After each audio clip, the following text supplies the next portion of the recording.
Assalamu alaikum. Wa alaikum assalam. Uh, we were talking about the black magic. Yeah, no problem. Okay, what about it? So, hold on.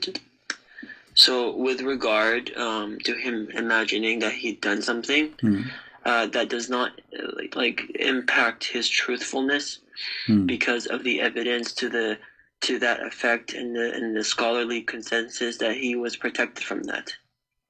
He was protected. Yeah. How is protected? Because Allah protected him. Okay, So rather, it was one of the matters of this world, all right, which are not the reason for which he was sent, and which are not the basis of his virtue, and in which he was like all other human beings. So it is not far-fetched to say that he might imagine something that were not real. all right. Then things became clear to him later on, as indeed happened. Okay, so based on first of all, let me welcome you, Abu Hussein. Sound like you're a very nice person. Sorry, I took you wrong in the text. I was maybe a little bit harsh with you, but look like you're a nice person. So you are welcome and to talk to us. So I want to make it clear. Are you saying that the Prophet he protected, so he never made something wrong regarding Islam, like teaching or ordering? Yes. Okay. Do you know? Do you speak Arabic? مكسر. Okay. مكسر نجبرها. Let us see what the Quran says. Did Muhammad order anything which is not lawful for him to do ever? What does that mean? Like, you know, he forbid something it's not lawful for him to forbid. I'm not sure what you're talking because about. you said that he is a protected, so he will not do something against the teaching of Allah, correct? Yeah. All right. Have you ever heard of a chapter? It's called At-Tahrim. Yes. Okay. What the first verse in that chapter? Do you know? At-Tahrim is Surah 66 or exactly. Chapter yeah, 66. Correct. Chapter 66. Oh. Allah supposedly saying to Muhammad, "Why you forbid something which Allah didn't make it lawful for you?" Which means this is against the teaching of Allah. Yeah. But you just said that the Prophet, when it's come to teaching about Islam and practicing the teaching of Allah, he would never break the Allah teaching. No, he didn't. He didn't prohibit him in the beginning. No, it says here, it says, why you are forbidding yourself from doing something Allah made it lawful for you. Why? He's questioning. Why? You see, when you say why about what? Allah, he made it lawful for you. Look, read with me. It says Allah, which Allah has made in the past, right? Made. Yeah. Huh? Okay. So he made for you. So already Allah gave us permission to eat like many different types of fruit. But if I don't like to eat like apples, does that mean that I'm sinning if I don't eat apples? So why Allah is okay? So are you saying to me? I mean, don't you think this is silly that Allah is talking to Muhammad, saying to him, "Why you are saying you will not like eat apple?" This is the whole Allah in the 7 galaxies. I mean, what a big deal. I don't like to eat zucchini. Here we go. So Allah will make a verse to Christian Prince saying to him, "Christian Prince, why you are forbidding zucchini for yourself when I made it lawful for you? Well, the guy don't like it." So there's no way this is about apple and food. This is about your Prophet having sex with a woman. Her name is Mary the cook. She is his servant. Is that correct? What? This is about a woman. Her name is Mary the cook. She is a slave of Muhammad. He was sleeping with her in the bed of his wife, Hafsa. So Al-Bukhari and Muslim, they narrated from Aisha that the Prophet used to stay with Zainab bin Jahash and drink honey in her house. She said, so Hafsa and I agreed that whichever of us the Prophet entered upon would say, I can smell a maghafir, a type of gum, All right. that has an unpleasant odor on you. Have you eaten maghafir? Mm. He entered upon one of them, and she said that to them. He said, no, I drank honey at the house of Zaynab bin Jahash, but I will never do it again. So then this is, the following verses was revealed. Why do you forbid yourself that which Allah has allowed to you? Okay, you know, I will go with you, but the scholars don't agree with this. The scholars, they say that this is about Muhammad sleeping with the women. Her name is Mary the Copt, and his wife Hafsa, she found him sleeping in the bed with her. And here we go. This is Tafsir al-Jalalain, just to show you I'm not making things my own. This is the story. This is Tafsir al-Jalalain. It says, O Prophet, why do you forbid what God has made lawful for you in terms of your Coptic handmaid Maria, when he lay with her in the house of Hafsa, who had been away, but who, upon entering and finding out, become upset. So look what happened. Muhammad is sleeping with, he is doing boom boom with Mary the Copt. Hafsa, she opened the door, she find Muhammad in the bed. Who's saying that? Your scholars. Yeah, so that is one interpretation. Okay, so it doesn't matter, my friend. Obviously, here we have a problem. First of all, if it is honey or apple or chocolate or about sex, if Muhammad forbid something, it's not for him to forbid. That's mean he broke the order of Allah, and this is what Allah he said in the Quran. That's not breaking the order. So why Allah is saying to him, why you forbid something? Obviously he broke it. Because he said that he will never eat honey again. Exactly. So, but it's not right. Is it right or not right? Is it right or not right to say I should not eat honey according to you? Is it okay to say that? Or it's the man's choice. Okay, so why Allah saying it's not right then? No, he's asking why the Prophet, peace be upon him, like why did he forbid it for himself? That's just a question. He's not saying he did something wrong. No, your Prophet right away he broke his oath, the one who made to his wife, and he started doing what he was doing before. So your Prophet he made this verse actually, so he can go back and sleep with Mary the Copt. So he make an oath saying, I swear by Allah, I will never do that again, like as you said. And then he made this verse because he missed this woman, he want to sleep with her. So he made a verse so he can break his promise. Say, Allah told me, why you are forbidding this? Let me ask you, did your Prophet sleep with Mary the Copt? Mary the Copt, I'm not sure. What do you mean not sure? Well, maybe, I don't know. Well, all Islamic books confirm. Here we go in front of you. Not only that, he is sleeping with her in the bed of his wife. And she is a handmaid. He never married her. So here we need to ask ourselves, where Allah he made it lawful for Muhammad to sleep with his handmaid? Nowhere. Show me a verse in the Quran. It says to Muslims, you can sleep with your handmaid. Can you show me a verse? You can sleep with your handmaiden? Yeah, she is a handmaid. Yeah, in chapter 424. Chapter 424? No, this is about right hand process from the war. Yeah. Malakatul Yamin is from the war. Mary the Copt, she is a gift given to Muhammad from the king or the ruler of Egypt. So she is not. He married her. No, he never married her. No, he never married her. It's a big fat lie. No Muslim count Mary the Copt as one of his wives. Never. Are you sure? Oh yeah, I'm very sure.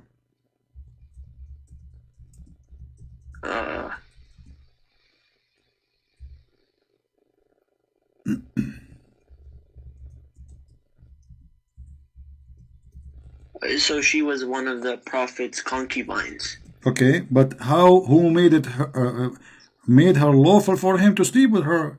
As you see, the Quran says you can sleep with women who they are right hand possessed from war. Okay. Yeah, so the Prophet. Okay, so how Muhammad he got the where it is made lawful for him to sleep with a slave who is not slave of war?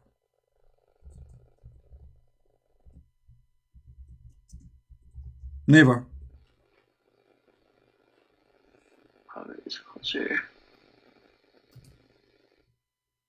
The Prophet had 4 concubines, and one of whom was Maria. Thank you. So she's his wife.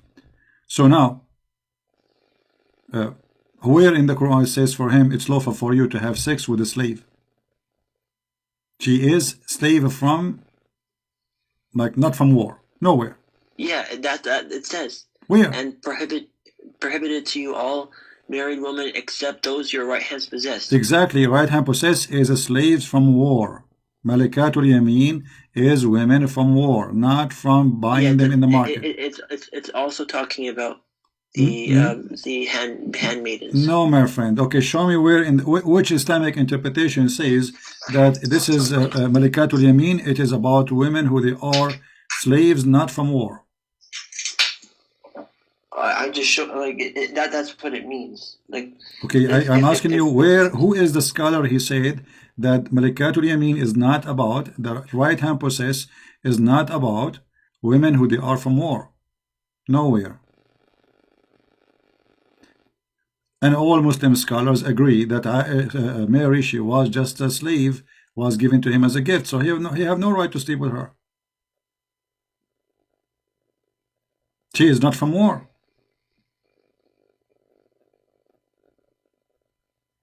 Surah Al-Ahzab 33 verse 6. Al-Ahzab 33 verse number 6. Okay, what about it? The Prophet is closer to the believers than their own selves, and his wives are their believers' mothers. What does this mean? What does this have to do with our topic? Mary the cook, she is not his wife anyway. What does this have to do with our topic? So you want to find a verse, like if the Prophet did it, then my friend, if Allah he made it lawful for him, that means it was made lawful for him. If he did not, then Muhammad is a fornicator. As simple as that. Okay, so show me where Allah he made it lawful for him to sleep with a slave. She is not a slave of war. I just showed you. Where? If the Prophet did it, that means it's allowed. Oh, so the Prophet, he do whatever he wants, but Allah is asking him why you do that. He's asking him why he did it. It doesn't mean that it's wrong. Okay, he's asking him why you forbid it. I made it lawful for you. But where he, because you see, he made it lawful for you. That's mean he said that to him before. I'm not going to question you about why you are forbidding something I made lawful for you unless I made it already lawful for you. So can you show me the verse where it says it's made lawful for him? Nowhere. And you know what? Let us not to argue too much about this one, because you can stay there as much as you wish. You said that your prophet is protected when it's come to teaching. Did your prophet receive satanic verses? No. No. So the Quran is lying. Isn't it the Quran says that Allah will delete whatever shaitan he throw in the mouth of Muhammad?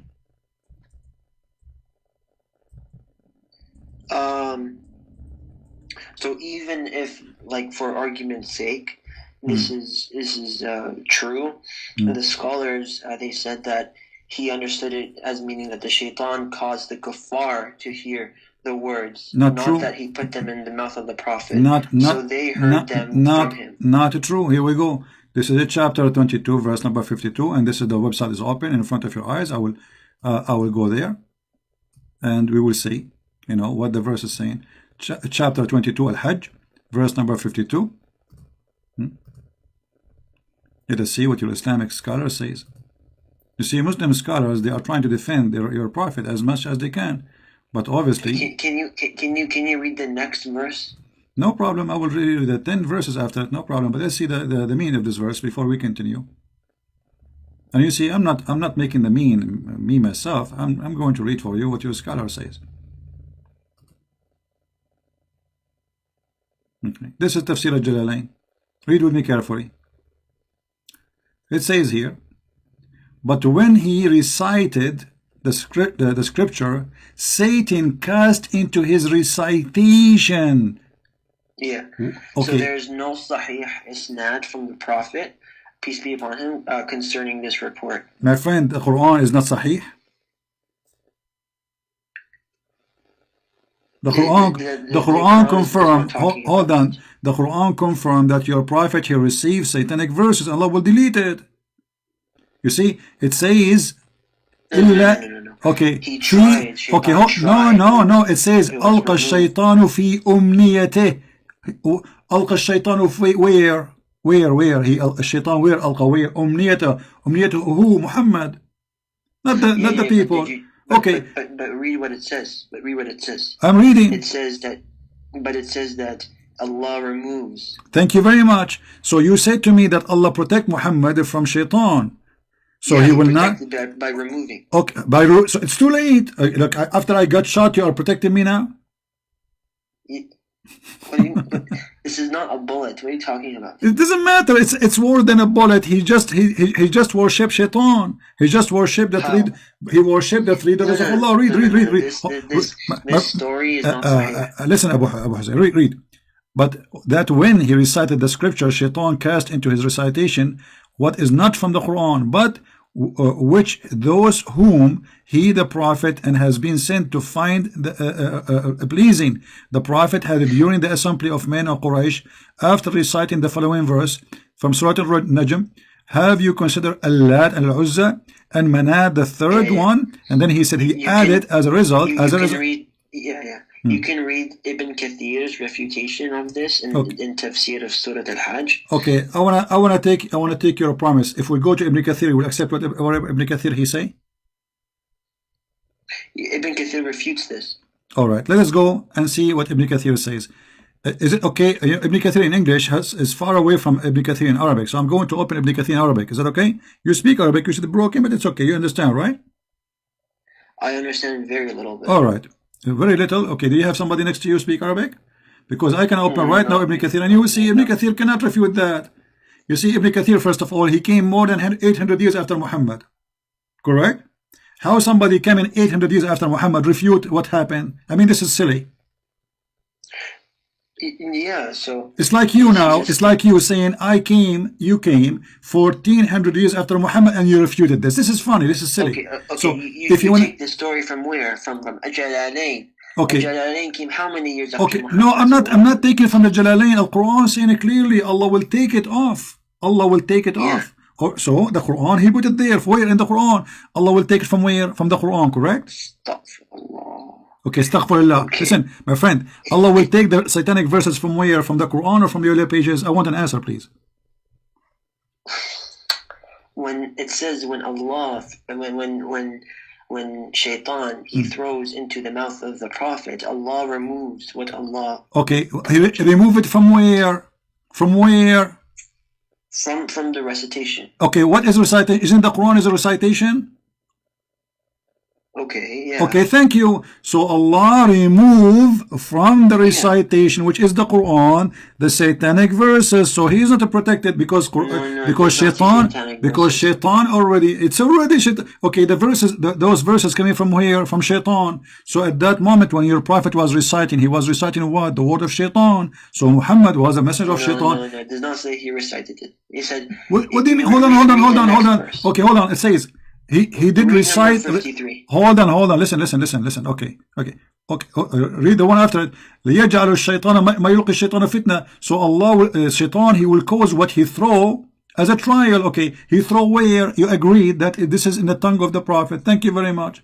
So shaitan, he throw that to cause a problem. No problem. That's wonderful because he's shaitan anyway. I mean, what do you expect shaitan to say to do something good? No way. But what happened now, that your prophet, when he recited the words of shaitan, he became a messenger of shaitan. Okay, so it says that Allah make what shaitan is thrown as trial for those whose hearts is a disease. Okay. So, as I said before, its meaning is that the shaitan causes the kuffar to hear these words, not that he put them in the mouth of the prophet, peace be upon him, so that they heard from him. My friend, but what happened, it's not the kuffar who got hurt, it was Muhammad. Because as you see, this has caused trouble to Muhammad. This is very funny explanation. Because the kuffar, anyway, they don't believe in Muhammad. They don't follow Muhammad. This is funny. The one who was hurt by this statement is Muhammad and Islam, not the kuffar. This is why they are laughing at him. And now me and you, we are talking about this because Muhammad is hurt by this, not the kuffar. This is funny argument. The one who the shaitan, he did not he throw. was not affected. The ears of the kuffar were affected. No, my friend, the hadith says that he, Muhammad, and the kuffar and the believer, they bow down together. Is that true or not? Like he and who? The kuffar and the believers and Muhammad, yes, they bow down yes, together. Yes, okay. Yes, so all of them, they worship what? The Lat al-Uzza, but because Muhammad saying Lat al-Uzza, how the Muslims, they bow down? So that hurt the Muslims too, because Muhammad, he made the Muslims bow down. No. To the Muslims, he was talking. He was talking about Allah, and the kuffar. If we assume that the satanic verses are true, but which they are not, if it's true, they heard that about the Lat al-Uzza and Manat. Okay, let me ask you. So you are saying that the Quran is a lie? Because you just said if the story of al-Gharaniq is true, but isn't it the Quran saying Allah will take it off? So Allah will take off something that never happened? No. Like it happened like for a split second, and he removed it right away. Thank you very much, guys. We just heard it from Abu Hussain that it happened for a split of second. Muhammad became a messenger of the shaitan, speaking for shaitan. It doesn't matter, a second, 2 seconds. I didn't say he spoke. No, you did. You said it happened for a split. No, and you said everybody heard you. It's recorded. You said he put it in his recitation. You agreed. Come on, you are a man. Don't take it. Don't swallow your words. You said 10 minutes ago that yes, shaitan, he put it in the recitation. Thank you. Recitation. I said to you, and as you remember, I said to you, isn't it recitation Quran? You said yes. And then you said, okay, that's fine. So now he put it in the recitation, which is in the mouth of Muhammad, which means Muhammad reciting the shaitan words and Allah words in the same time. And that make it mix together. So shaitan is mixing Quran with his own word. And now, how we can guarantee that this verse in the front of you is not from shaitan? This verse? Yeah, because shaitan, he want to make you relax. Here we go. He got Muhammad saying his words, and now people, they know that this is going to be true. This is wrong. So shaitan, he made this verse to Muhammad saying, okay, well, you know what? Whatever shaitan he put in there, I will take it off. Don't worry. No. If shaitan wrote this verse, then he would tell people to go steal. He would tell people to go rape. He would tell people to go murder. Isn't it the Quran? Isn't it the Quran teach you? Isn't it the Quran teach you to rape and to kill and to steal? Isn't it the Muslim accuse your prophet that he stole an underwear? Stole what? An underwear.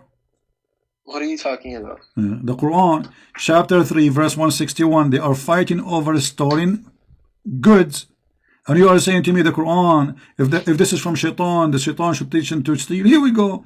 The Muslims, they are fighting with their prophet, saying that he illegally stole from the booty. So now we have the Pirate of the Caribbean fighting over a piece of clothing, accusing their prophet that he is a thief, he stole it from the theft. And you just said, if this book from shaitan, then you will find the Quran teaching you to steal. But the Quran make it legal to steal, as long as you are stealing from non-Muslims. Okay. Show me where it says. Chapter 3, verse. Chapter 3. About the red underwear. Chapter 3, verse 161. Let us see. You see, because you might say I'm making things up. So I like to show the proof.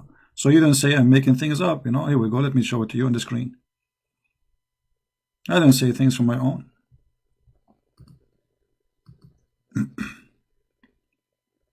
Here we go.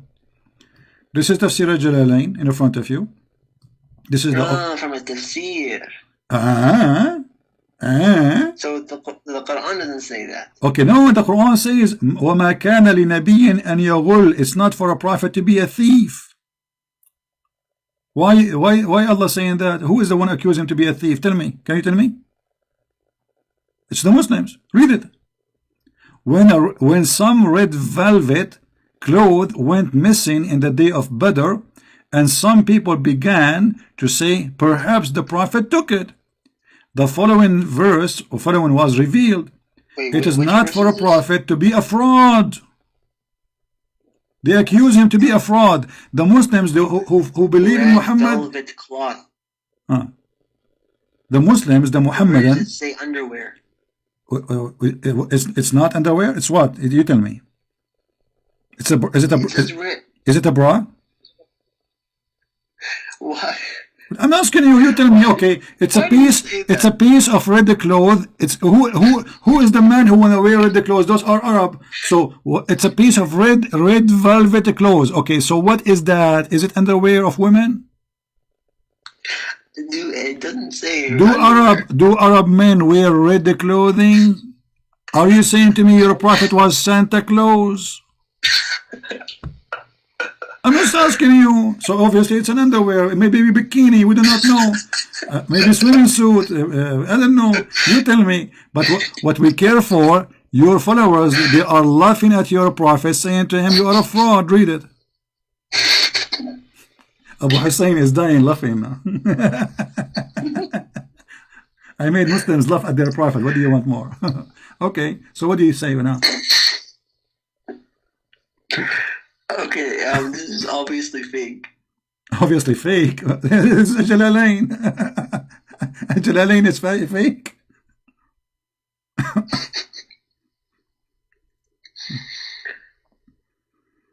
When someone, yeah, it doesn't say underwear. What do you think? Okay. So, It doesn't. The problem is the underwear now. It doesn't say underwear. Okay, maybe it's a pant, not underwear. You think? Maybe it's a bra. Maybe it was a short. Maybe it's a pajama. You know? Yeah. So you look. You Muslims accusing your prophet to be a fraud and to be a thief. What kind of religion? If those are the companion of Muhammad, accusing their best man to be a fraud and to be a thief. So what about the rest? This is the best man.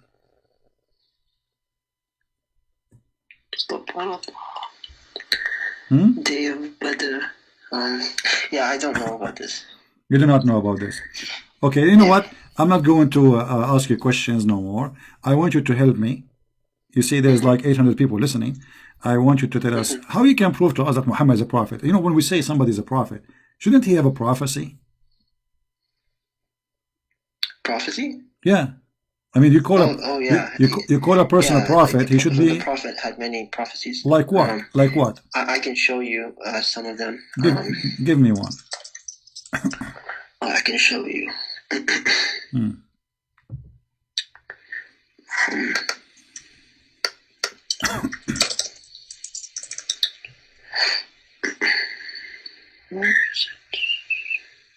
By the way, I mean, if the prophet was accused that he stole an underwear, shouldn't Allah tell us who took it? Well, I mean, what kind of a prophet? What kind of a prophet? He cannot prophesy who is the one who took the underwear. Here we go. They are accusing him that he took a piece of a cloth. So shouldn't the prophet prophesy who took it? He go to home. He listen to Allah. Allah inspire him. He says to him, "Go to the house of a Christian prince. Open the closet. Go behind the closet and you will find a box. You open the box, inside the box there's a box. And then you open the box, inside the box there's another box. And then you open the box, inside the box, inside the box, inside the box. And then you will find the red underwear. And that will make Muhammad a prophet." But look, they accuse him to be a thief, stealing underwear. He could not prophesy who took it. Or what he came. It doesn't. You don't have to be that dishonest and say it's underwear. My friend, it is a piece of a cloth. It is red. You tell me, why you Muslim? You don't tell us what it is then. Why you cannot be honest? Why you Muslim? No. Why you Muslims cannot be honest and tell us what it is?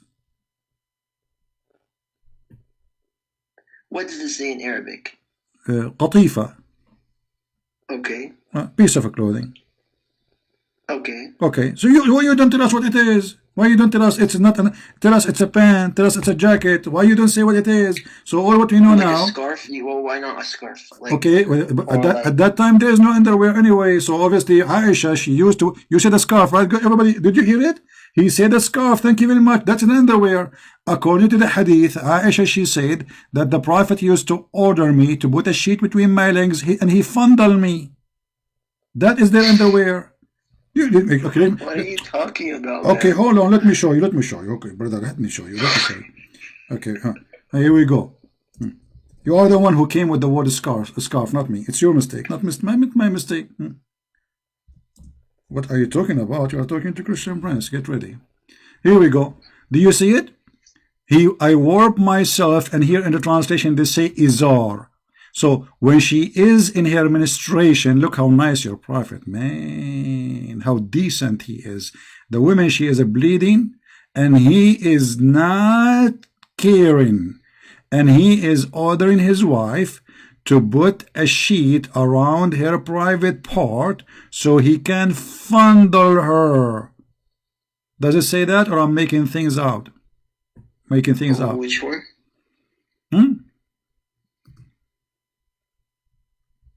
And here it says agreed upon. In Arabic it says agreed upon. Do you see it? So you cannot say it's not accepted. Sahih, Rawahu al-Bukhari, hadith number 300, and in Muslim, hadith number 293, and agreed upon. Muttafaqun alayh. Okay, so this is agreed upon, and the Prophet, he used to fondle his wife while she have menstruation by ordering her to put an izar, a sheet around, a scarf around her private part. So why you are saying it's not that's very clean. That's a very clean way of doing it. It's a clean. The woman, she have menstruation. Yeah. How is that a clean? Explain to us. Actually, you know what, Abu Hussain, I'm very naive. You know, I'm single. I did not understand what's happening here. Can you explain to us what exactly your prophet did? What? Can you explain to us what your prophet did? Because I am single. I do not know what those things is. I do not know what menstruation mean. I don't know. So what your prophet was doing there, if you can explain to us. So, this is just reporting what the prophet had done with his wife. Yeah, what he did. Like in the book of Solomon, you see that Solomon had sex with his wife, and then you see that the Bible talks about in the book of Solomon, it says he ordered his wife to put a sheet between her legs. So this is the izar. My friend, okay, I'm asking you. Okay, I'm asking you to explain to me. Okay, I'm asking you. That covers the body. Okay, I'm asking you what she did exactly, and what your prophet was doing here. So he would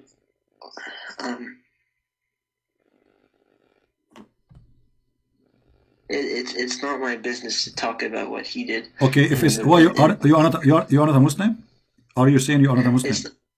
No. I'm saying it's not my business to talk about what the prophet did in his sexual life. Why? So why the prophet wife, she is telling us what happened in his sexual life, is if this is none of your Muslims' business? Yeah. So. Why she is talking? This is talking about during menstruation. I understand, but what he was doing, why you are trying to avoid talking? This is a guy who claimed to be a prophet, and let me ask you: are you allowed as a Muslim to have sex with your wife when she have menstruation?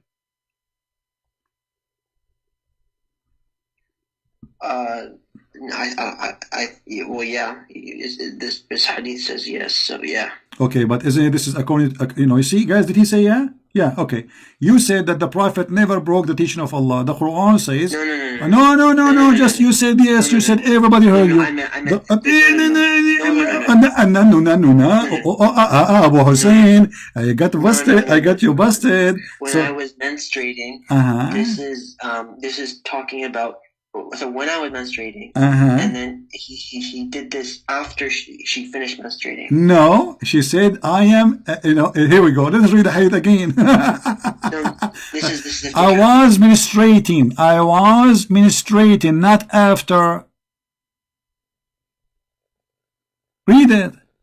And here we go in Arabic. وَأَنَا حَائِض. And I am ministrating, exactly as a translation. So please don't play games. And now, because I said to you, the Quran say that you cannot do that, you are trying to swallow your words. Look what the Quran said. The Quran get your prophet busted. He is hypocrite. The Quran says that when women, they have menstruation, stay away from them. chapter 22, verse no, chapter sorry, chapter 2, verse 222, and chapter this verse is enough. Here we go. It says, therefore, keep away from women during menses. Does it say that? Yeah, you can't have sexual intercourse. Okay. When, so your prophet was so what your prophet was doing? Okay. So what your prophet was fondling her when she is having her menstruation? The Quran says. Oh, there we go. There we go. It says fondle. It doesn't say sexual intercourse. So what fondle? Explain to me. I'm naive. What fondle mean? So touch. But he is ordering her to put an izar between her legs. Okay. Yeah. So how can you have sexual intercourse? Okay, hold on. There's an izar between your legs. Okay, hold on.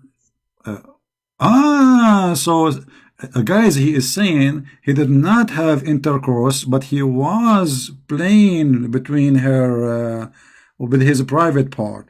That is not sex in Islam. So what is sex in Islam then?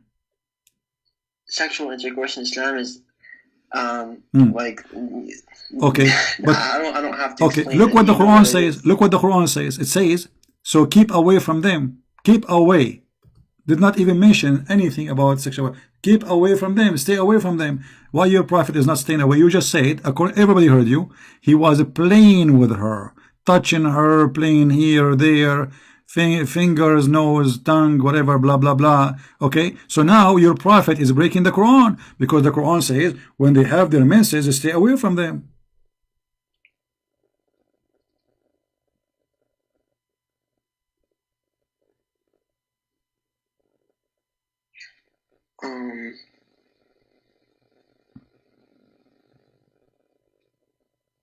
Yeah, so when it says keep away from them, it means don't have sex with them. Okay. Okay, you see, I want to play the game that you played with me. You said to me where it says underwear. Can you show me where it says don't have sex with them? Yeah. Where? I showed you. Where?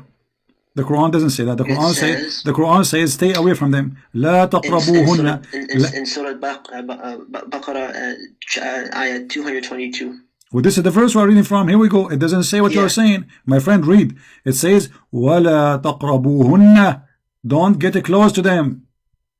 Don't get close. Nowhere it says sex. Don't get close to them. Simple. Say that an adha, a harmful thing for a husband to have a sexual intercourse with his wife while she is having her menses. Therefore, keep away from women during menses. My friend, nowhere in the verse it says sexual intercourse, not even once. And I challenge you. Here we go. I have the verse in front of you in Arabic. Can you show me which word is the word sexual intercourse? Nowhere. Well, the Torah says that. No, don't. You see, Muhammad is trying to copy the Jews, right? So I'm asking you now. Where in the verse says don't have sexual intercourse?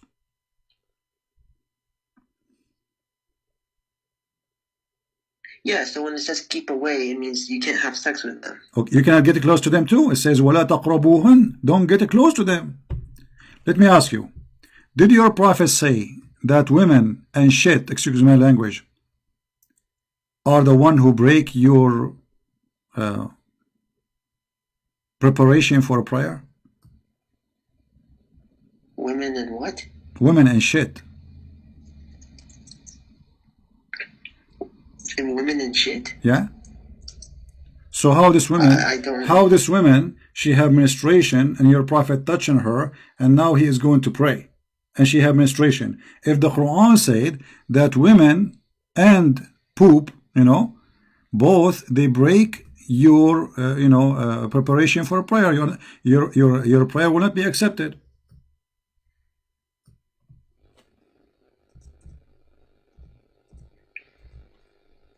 So it doesn't say that the prophet had sexual intercourse with her. It said that he just touched her. And then in this verse, when it says keep away from them, it means don't have sex with them. Okay. So anything you have to do with sex, you don't have sex with them. So you just said your prophet was playing with her.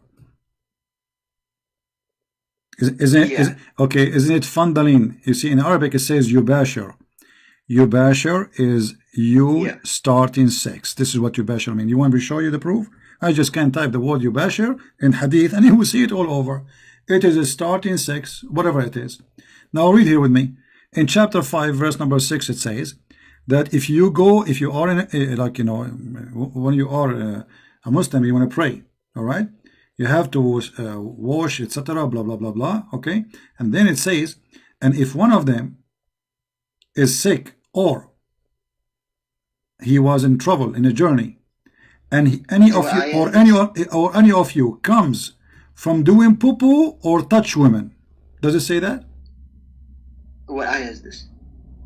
Chapter 5, verse 6. Oh.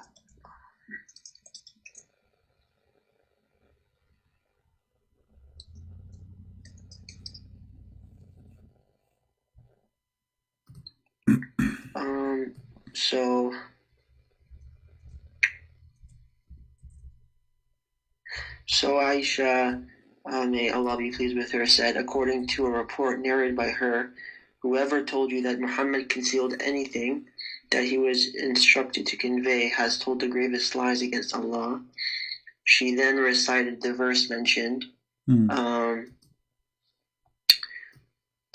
It says, and remember when you said to him, Zayd bin Harith, on whom Allah bestowed grace, have done it. Okay, so it says, keep your wife to yourself. What are you reading now? Why you are reading that verse? I asked you to read chapter 5, verse number 6, where it says that if you touch women and poop, your prayer is not accepted no more. Your prophet is not only touching women, he is touching a woman she had menstruation. And the Quran says to him, stay away from women. So the Quran considers women are dirty, same as poop. And here you will see that women who have menstruation, your prophet is doing what he is doing with her. Hold on 1 second.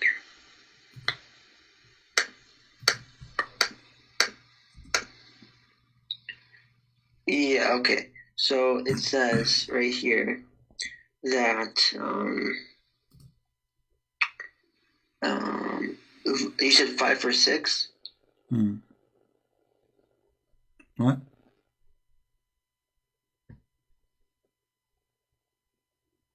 So if you are defiled, purify, wash yourselves.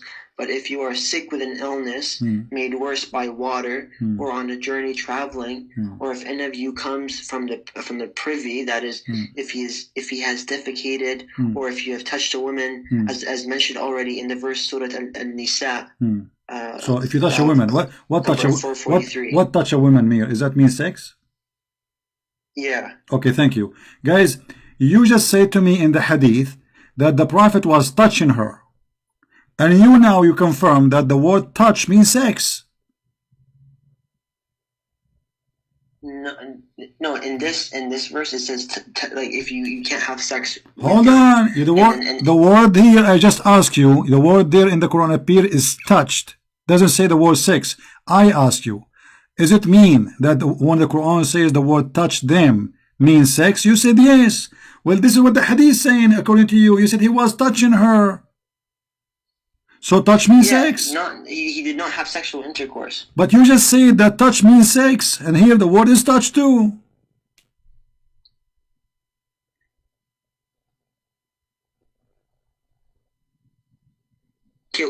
Can you explain what this is talking about? It says, my friend, you cannot explain. You are in trouble. Okay, you know what? Forget about all of this. Abu Hassan, everybody. State of ritual impurity. Wash your faces and hands up to the elbows. That is including them, the elbows, as clarified in the Sunnah, and wipe your heads. Okay, why you wash your hand to the elbow? Yes, this is talking about the prayer. So how do you know that the Prophet? So he had to perform wudu before he did the prayer. Okay, let me ask you. When was your prophet a clean person? Yeah. Okay, do you think a clean person he will cleanliness? Okay, do you think a clean standard? Okay, we will see if that's okay, guys. The prophet he have high standard of cleanliness. Okay, let me so Do you think a clean person, he will do any kind of sexual activities with a woman she have her menstruation? Is that a cleaning for you? I mean, the woman, she hate herself now. She have her menstruation. And the top of that, now she have to satisfy a guy who is horny. Is that how a clean man he act? Okay, so there's nothing wrong. It's actually like he didn't have sexual intercourse with her, as I said. He just touched her. Abu Hussain, Abu Hussain, you know, I'm scratching my head now. Actually, I have some lice. Do you think if I have a lice, that's make me dirty? If I have a lice? You have lice on your head? Not many, it's few. Maybe because you keep sitting behind the screen and you don't show your face. So what do you think? Does that make me dirty if I have lice?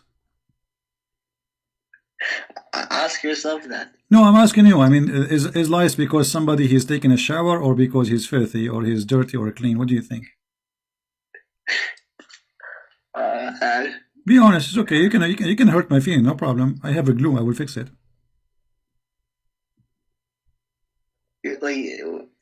It's probably going to be a trap. It's what? It's probably a trap. You're trapping me. Ah, it's a trap. It's a trap.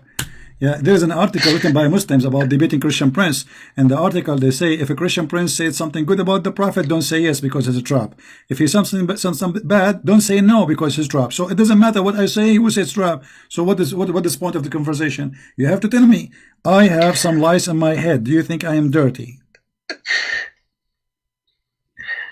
If you have lice, yeah, sure, you're dirty. Thank you very much. So if I show you now that your prophet, he have a lot of lice in his head, what you will do?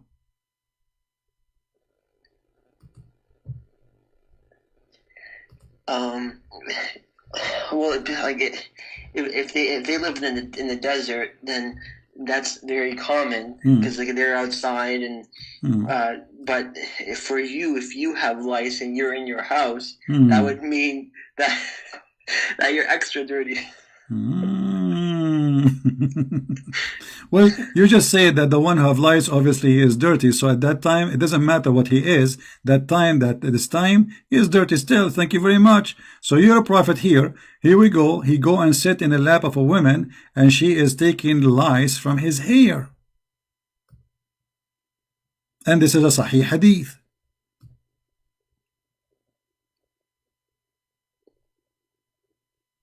Are you allowed as a Muslim to take shower in dirty water, Abu Hussain?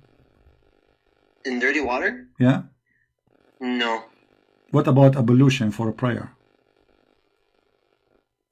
Yeah, no, it has to be clean water. So, but if there's no so other you cannot. water, okay, what? Okay, what if? Okay, I want to tell you a story. If a guy is walking down street and he want to do ablution, and he saw a place have a dead dog in the water, a small tiny container of water. There's dead dog, there's women blood from period, there's garbage, and he did ablution. Is his prayer is accepted? If there was no other water? Yeah. It's all about, in Islam, it's all about intention. So if his intention was to do good, then Allah would no, but there is other water. He live in a town. There's other water. He's not in the desert. He is in his home. So there's a little tiny place in the town, which all people throw garbage. Is that okay? There's water. There's people. The water drink from it. You know, he's in town. He's not traveling from place to place. Is that okay?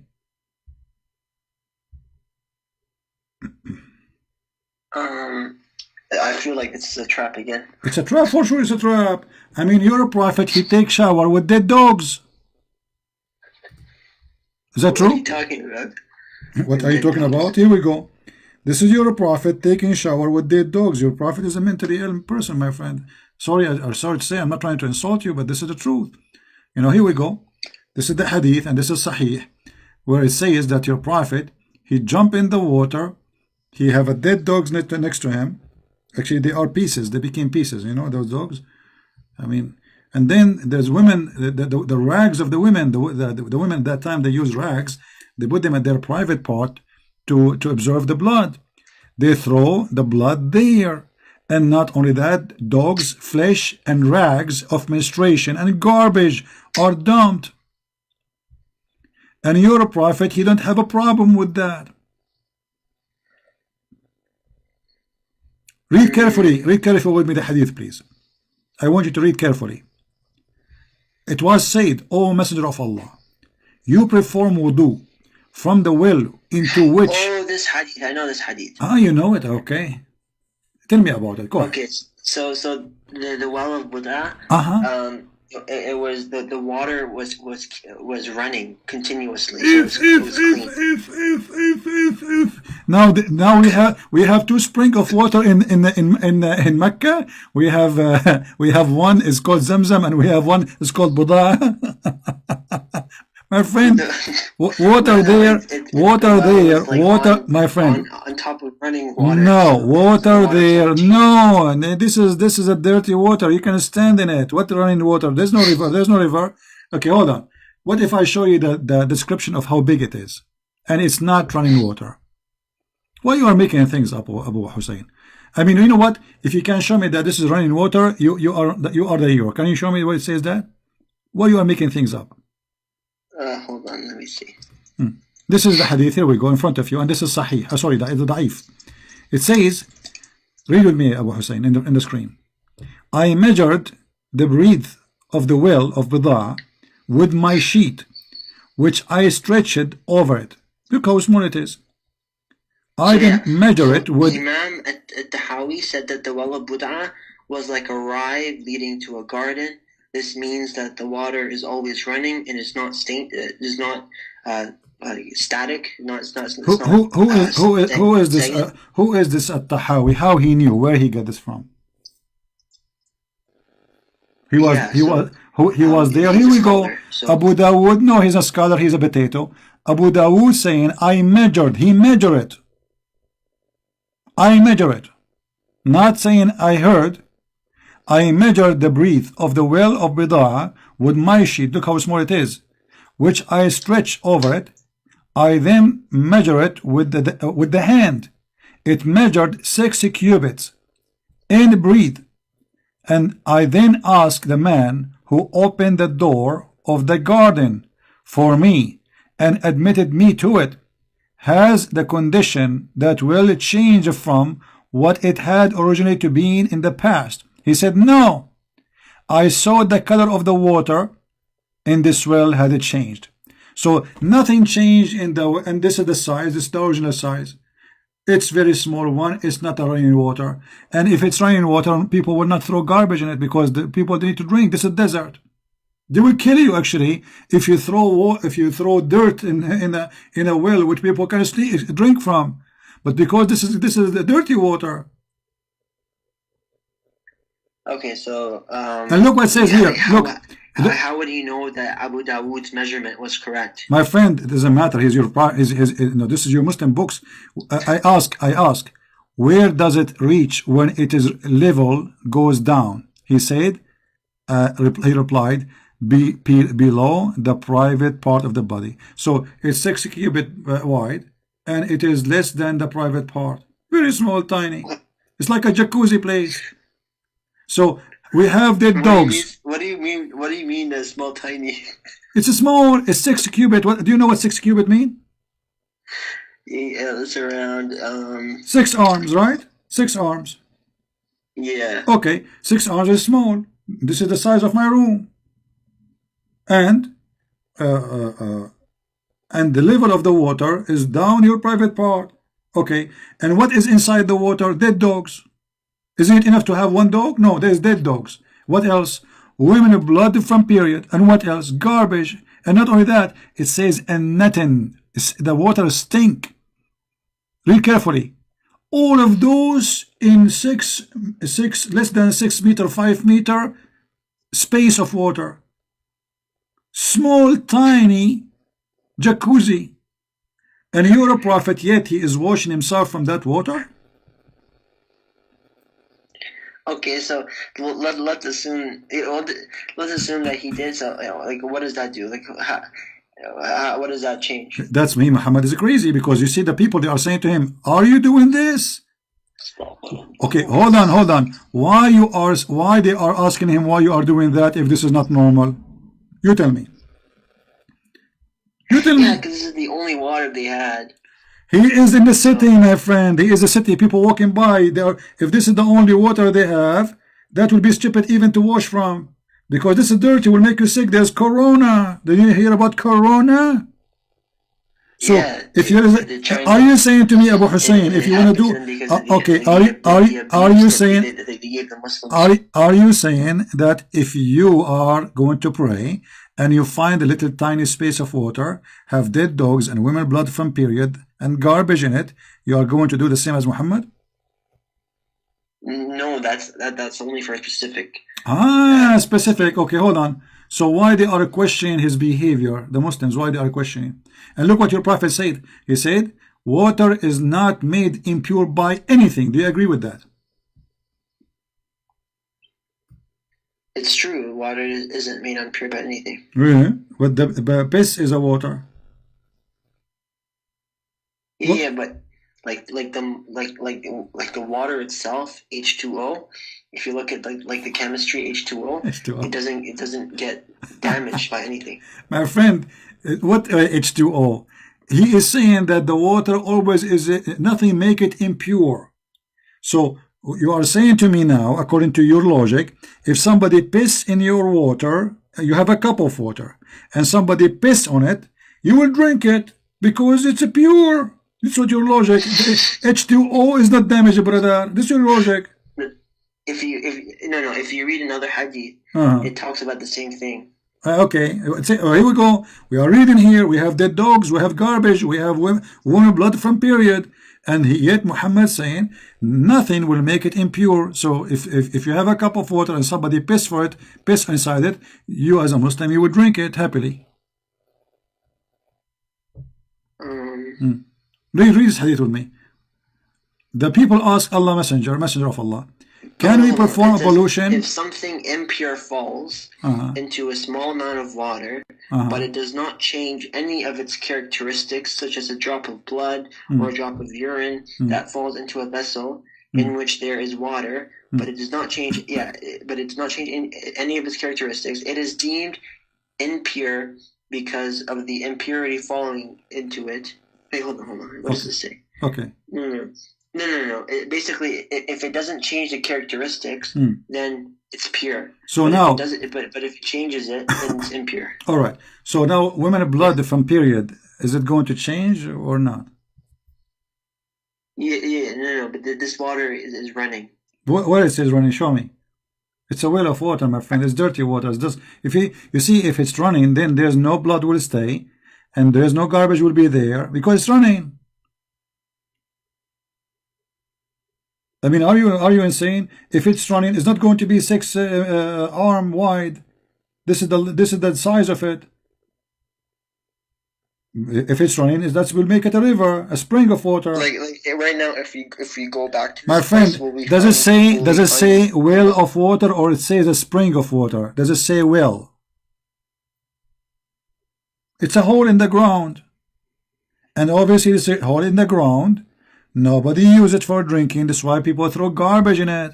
Yeah. Okay. So what does a well do? The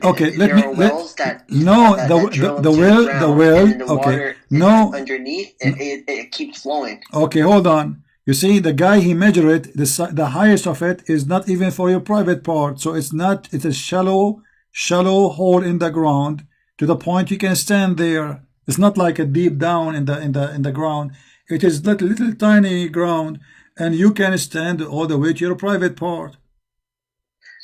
And your prophet is just standing there too, doing his ablution. You can't assume, like, what was he measuring? Like, what if he was measuring like from the top to the ledge? He was measuring this. He covered it by the sheet. Do you understand what covered by sheet? It's mean this is the surface of it.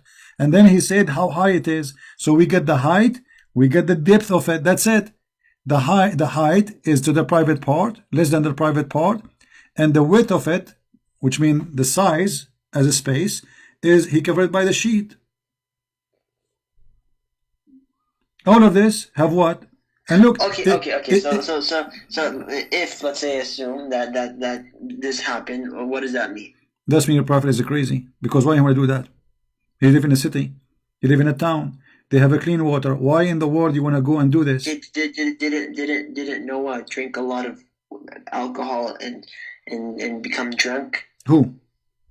According to the Bible, he Who? became drunk. Who? Prophet Noah. So what? So then could you say that he's crazy? Okay. So you are saying to me, if somebody drink alcohol, he's crazy, correct? Becoming drunk? If somebody became a drunk, is he crazy? Or because of the alcohol he became drunk? Because of the alcohol. Thank you. Here Muhammad is not a drunk, so there's no reason for him to jump in the top of the garbage.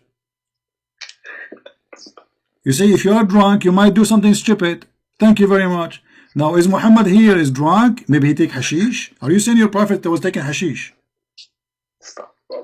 We will stop for Allah. You need to tell me why in the world somebody have a clean water, he will go and jump there.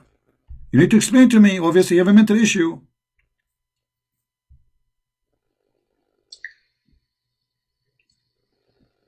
Yeah, I don't know about this. Yeah, and Noah was drunk, guys. Noah, he was drunk. Yeah. Listen, let me ask you. Was your prophet drunk too? What? Was your prophet drunk too? No. Are you sure? Yeah, 100%. Okay, let's see if this is true or not.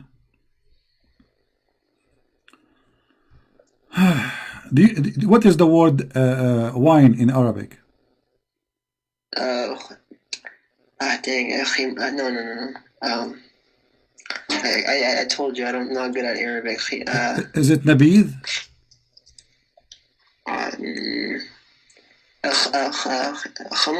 Khamr. Okay, khamr. And is it? What about nabid? I don't know that word. Okay. Well, anyway, nabid. You can go search it in Google.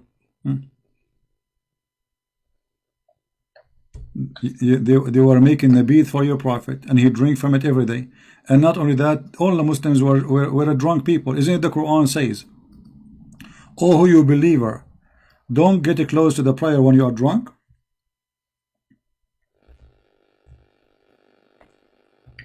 Yes or no? It doesn't say that he was drunk. Okay, who was drunk? The people, like the. Okay, what kind of the Muslims? Okay, what kind of Muslims they go to the mosque and they are drunk? And what kind of a prophet? So this was before the prohibition. Okay, when this was came to be forbidden, is it at the end of Islam? So why Muhammad did not forbid from the beginning?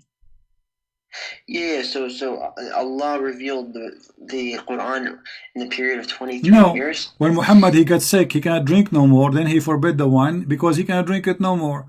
Did your prophet used to throw up anything he ate because he was dying from poison? Was he throwing up? Yeah, because he had pain. He ate poison, and that caused him to die slowly. So he threw up anything he ate. Here we go. This is the hadith. It says, the prophet in his element in which he died, he used to say, "Oh Aisha, I still feel the pain caused by the food I ate of Khaybar." Okay, so Aisha, she's reporting that Muhammad died by poison. Do you know what poison do? Damage his organs. Obviously, this guy is dying slowly. He took the poison 3 years ago, yet he is still suffering and dying slowly. And this is telling us that how much Muhammad is suffering. And look what he says, "I still feel as the food I ate." So I still, he used to say, this is something always he say, he's in pain. Never stop the pain. Where is the pain? He ate. The food went where? The first place it goes in his stomach. Do you agree? Okay, so his stomach is damaged, obviously. He's not observing food normally, and he's dying slowly. So your prophet, he did not forbid drinking wine as long he can drink, but now he's dying, he can't drink it no more. Otherwise, why he did not? No. Okay, let me ask you. Your prophet, when he forbid people to go around the Kaaba naked. What? When he forbid the people to go around the Kaaba naked. I actually remember I was watching your show, and you were talking about that. Why he did not forbid this right away after he took over Mecca? Why he waited until he's almost dying to forbid it? He was watching, enjoying the show. So I am a prophet. I took over the town, and now I am the only one who controlled the town. Why he did not forbid male and female from going naked around the Kaaba? And what exactly the religion they were practicing there?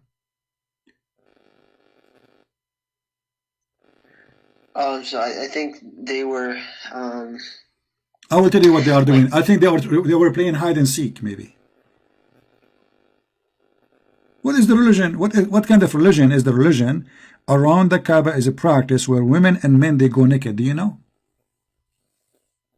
I think that was the pagan people. Exactly. So how Muhammad, he is a prophet of Allah.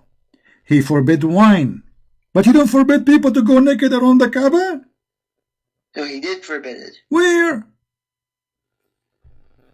No. He. Okay, this is a challenge between me and you. We have a verse in the Quran about wine. We have a verse in the Quran about hijab. Can you show me a verse in the Quran about not to go naked around the Kaaba?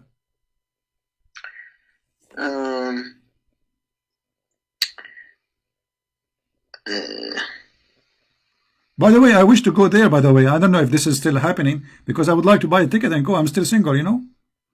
Yeah, so it says, Abu Bakr sent me along with other announcers to Minna to make a public announcement. No pagan is allowed to perform Hajj after this year, and no naked person is allowed to perform the Tawaf around the Kaaba.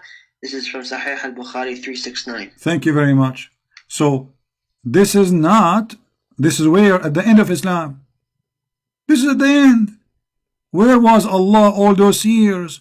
Why Allah? Why Muhammad, when he was in Mecca, he did not come with the verse says, don't walk around the Kaaba naked, shame on you.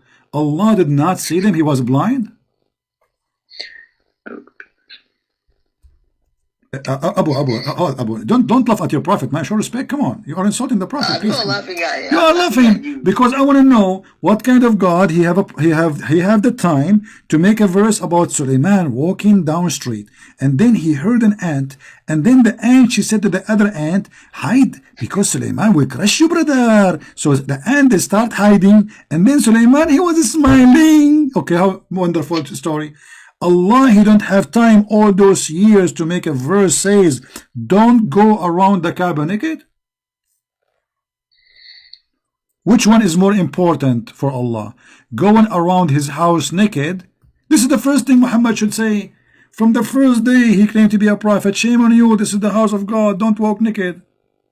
Yeah, so... Okay, so why this came at the end of Islam, not in the beginning? Here. It's actually mentioned in Quran, where? Chapter 7, verse 28. It doesn't say that. Here we go, read it for me. Read it, where it says... And when they commit a fahisha, they say, we found our fathers doing it, and Allah has commanded us of it. Say, nay, Allah never commands of fahisha. Do you say of Allah what you know not? Okay, where it says, don't go around the Kaaba naked. This is the meaning. my friend, you are making things up, your own stories. Where is the meaning? Where is the verse that says, don't go around the Kaaba? I want to see it. Fahisha can be anything. Fahisha, you know what? I'm going to go with you, and I'm going to check what this is fahisha here mean. Here we go. This is Ibn Kathir, Al-Qurtubi, Al-Tabari, Al-Jalalain, all of them, right? Okay. Here it says that those people, the women and the men, they used to go around the Kaaba naked.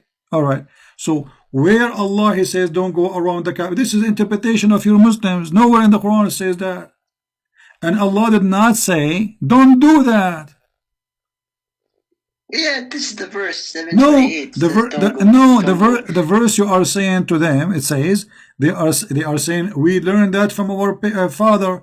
Okay, where in the verse it says don't go naked around the Kaaba? Can you show me the verse? Where it says that?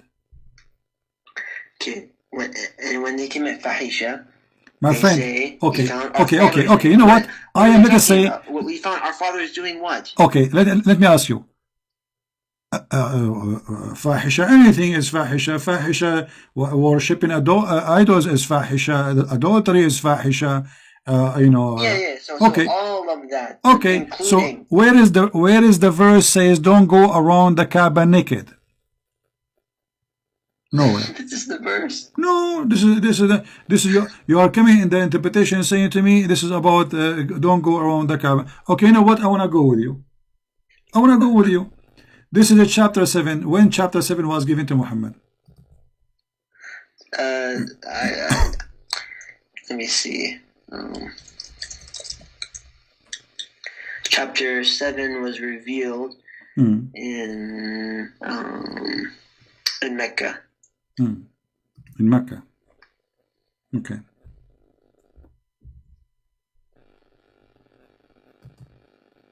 What number is number chapter 7, the original number? Do you know? Sorry, what? What is the original number of... Hold on. Chapter 7. One second. Yeah, it's Meccan. Yeah, except for 163 to 170 is from Medina. Okay. So what is the number of number 7? Al-A'raf? No, I'm saying to you, this chapter, the one you are saying, Al-A'raf, yeah, it is, what is the official number, not the Quran today you have. What is the official number? Yeah, Muhammad, he received Quran. There's according to Revelation and there's according to the book of Uthman, correct? Yeah. So, Al-A'raf, according to the Revelation, when Muhammad he received it? You tell me. No, I cannot tell you because this is secret. Yeah, I cannot tell you. Why is it a secret? You have to work for it. You need to help me here because I want to know how this is in the world happen. If Al-A'raf was given to Muhammad in a certain time, right? Why Al-A'raf is not in the right location? Do you know? What do you mean by location? Okay, I'm not sure what you're talking about. this is here chapter 7. Is it this is where Muhammad received it? It was number 7? Or this is wrong? Oh, no. Okay. No. Okay. So is this verse here is coming really part of the Al-A'raf? The Surah Al-A'raf, it was given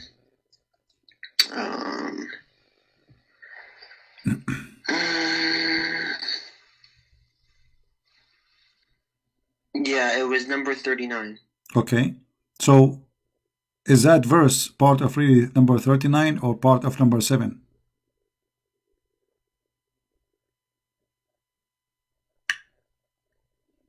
You know, I don't know the answer to that.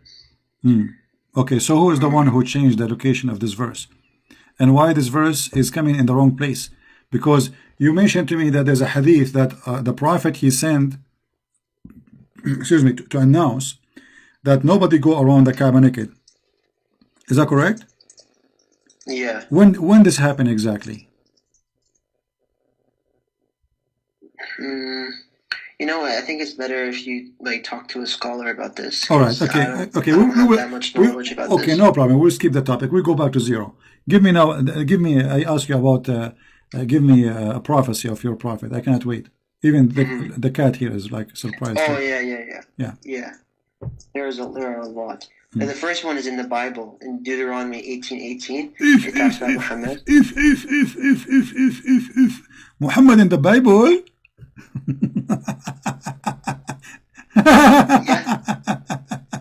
Okay, tell me what it says there. Why are you laughing? Okay, in the book of what?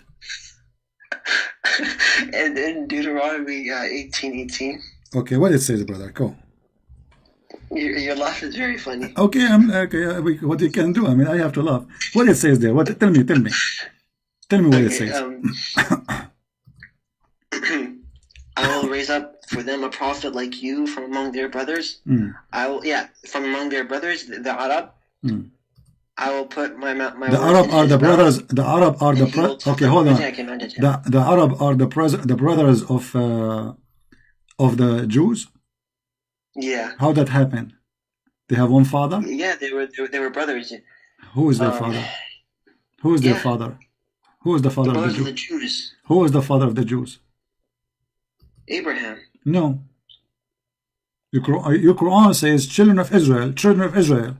It doesn't say children of Abraham. So their father is Israel. So to be their brother, you have to be from the kids of Israel.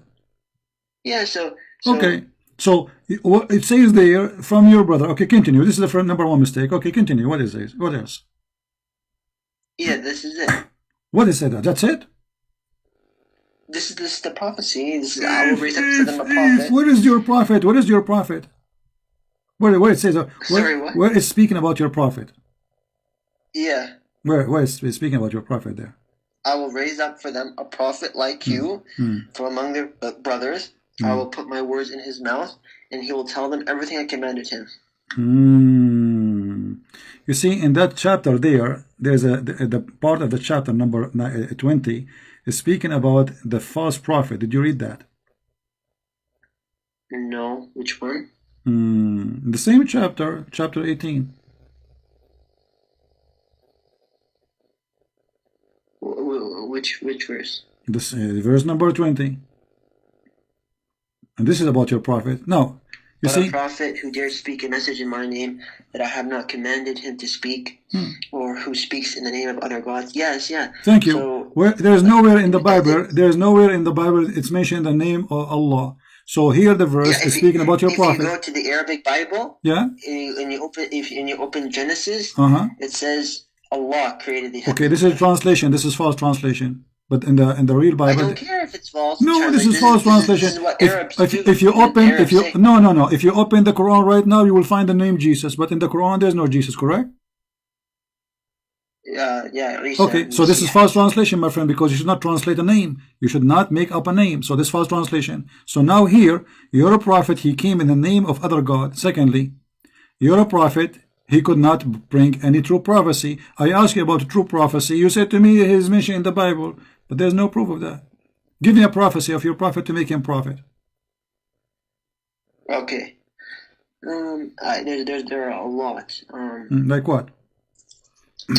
So the first one would be so it says, "Say, O Muhammad, I do not tell you that I have depositories containing the provision of Allah, nor that I know the unseen, nor do I tell you that I am an angel. I only follow what is revealed to me." For example, the Byzantines will rebound. Like the Byzantines have been defeated in the nearest land, but they, after their defeat, will triumph within 3 to 9 years. And then in the book, in the History of Decline and Fall of the Roman Empire by Edward Gibbon, it says, at that time when this prediction is said to have been delivered, no prophecy could be more distant from its accomplishment. Okay, my friend. Since the first 12 years of Heraclius announced the approaching dissolution of the empire. I want you to read this hadith for me in the screen because I'm going to die laughing at you now. Read it. Which hadith? Here we go on the screen. I just put it for you on the screen. I only see a cat. Oh, the cat is the hadith. The cat itself is the hadith. It's coming to you. Just okay. Okay. You see it now? Yeah. Okay. It's in there. Yeah, okay. Read it. On the day of the battle of Badr, the Romans had victory over the Persians. Read. Read. So the believers were pleased with that. Then the following verse revealed, Alif Lam Mim, the Romans have been defeated. So the verse came after they've been victorious. What is the prophecy? Let me tell you a prophecy, my friend. Trump, he will win election in 2016. Well, this is what you're saying to me. Muhammad, he made the verse after they've been victorious, not before. Okay. Okay, so get me something better. I mean, this is stupid. You Muslim don't read. You Muslim don't know your books. That this verse revealed after they became victorious. As you see, you know, In the day of the Battle of Badr, the Roman had victory over the Persian. So the believer were pleased with that. Then the following verse was revealed. Alif Lam Mim. AFDCGO. The Roman being defeated and a few years victorious. I mean, this is stupid. Secondly, why Muhammad is pleased that the Roman is victorious, brother? I thought the Roman are kuffar. At that moment, Muhammad, he was trying to make himself look like a Christian, so he was proud about the Roman. Those are my people. Later, he want to kill them because he's a hypocrite. Give me. So the first one did not work. The first one, it was a fraud. The second one. Give me another. It says, may the hands of Abu Lahab be ruined, and ruined is he.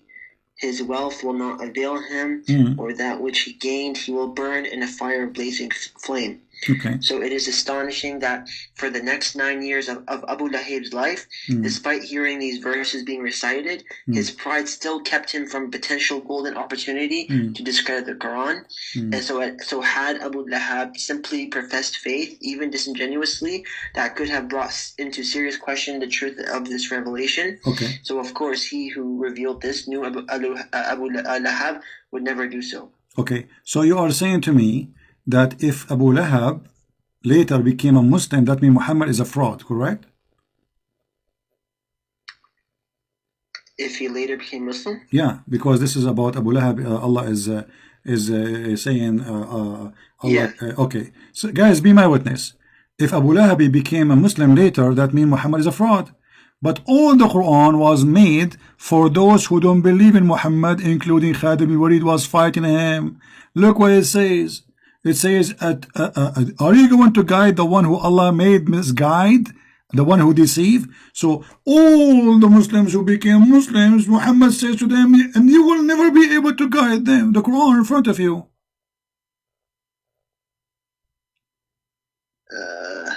Which verse is it? Any verse you want. How many verses you want me to show you? I have tons. I have like I have red verses, yellow verses. What do you want? I mean, we have all over. All the Quran says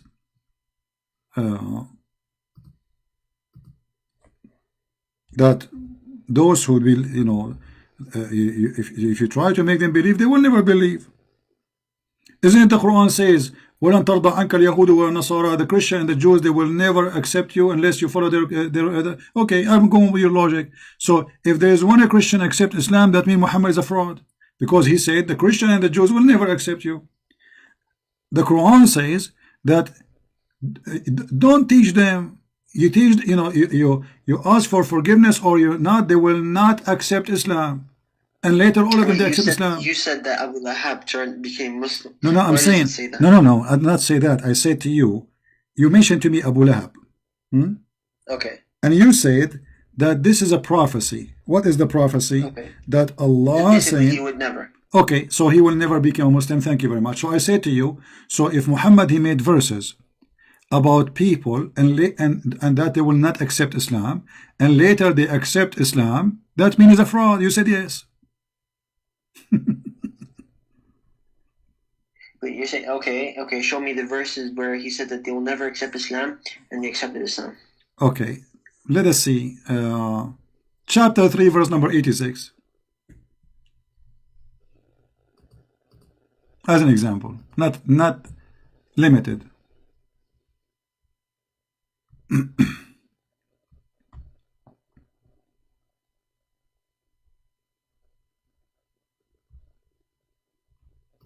How shall guide people who have disbelief after they believed? This is about who? How can I know? How can I know what? Okay, how Allah is saying to him, to Muhammad, how you can guide people who disbelieve after they became believers. Okay. This is about who? how shall God guide people who disbelieved after they believed? They believed and bore witness that the messenger is true, and that the clear signs came to them. God guides the people of the God guides not. Okay. But those people later they became Muslims, all of them.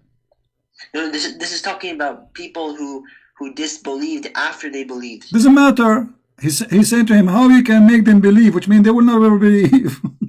No. This is talking about the people who believed and then disbelieved. My friend, no problem. They believe and then they disbelieve. And he's saying to him, how you can make them believe? But later they became believers. So the people who used to be Muslim, who left Islam, then became Muslim again? Is this verse talking about a specific person or about anyone? How shall God guide a people? Well, by the language, by anyone. Yeah. Yeah, so people who left Islam and then after they disbelieved, and then after they believed again. This person who left Islam, did he become a Muslim again? Who left Islam? No.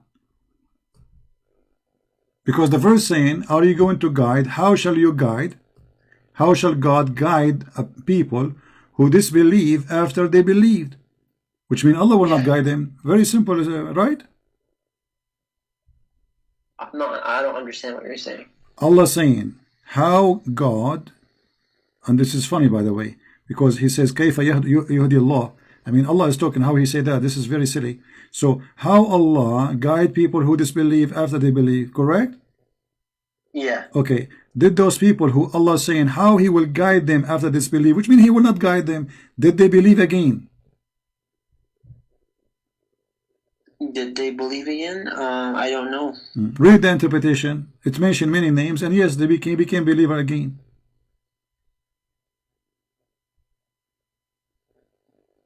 And we have tons of verses in the Quran speaking about the Quran saying that you cannot guide those who Allah misguide.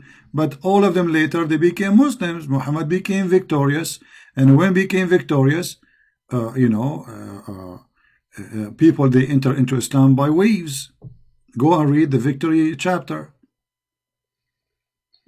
Right? So this is a proof that Muhammad is a false prophet. Because he predicted that they will not believe.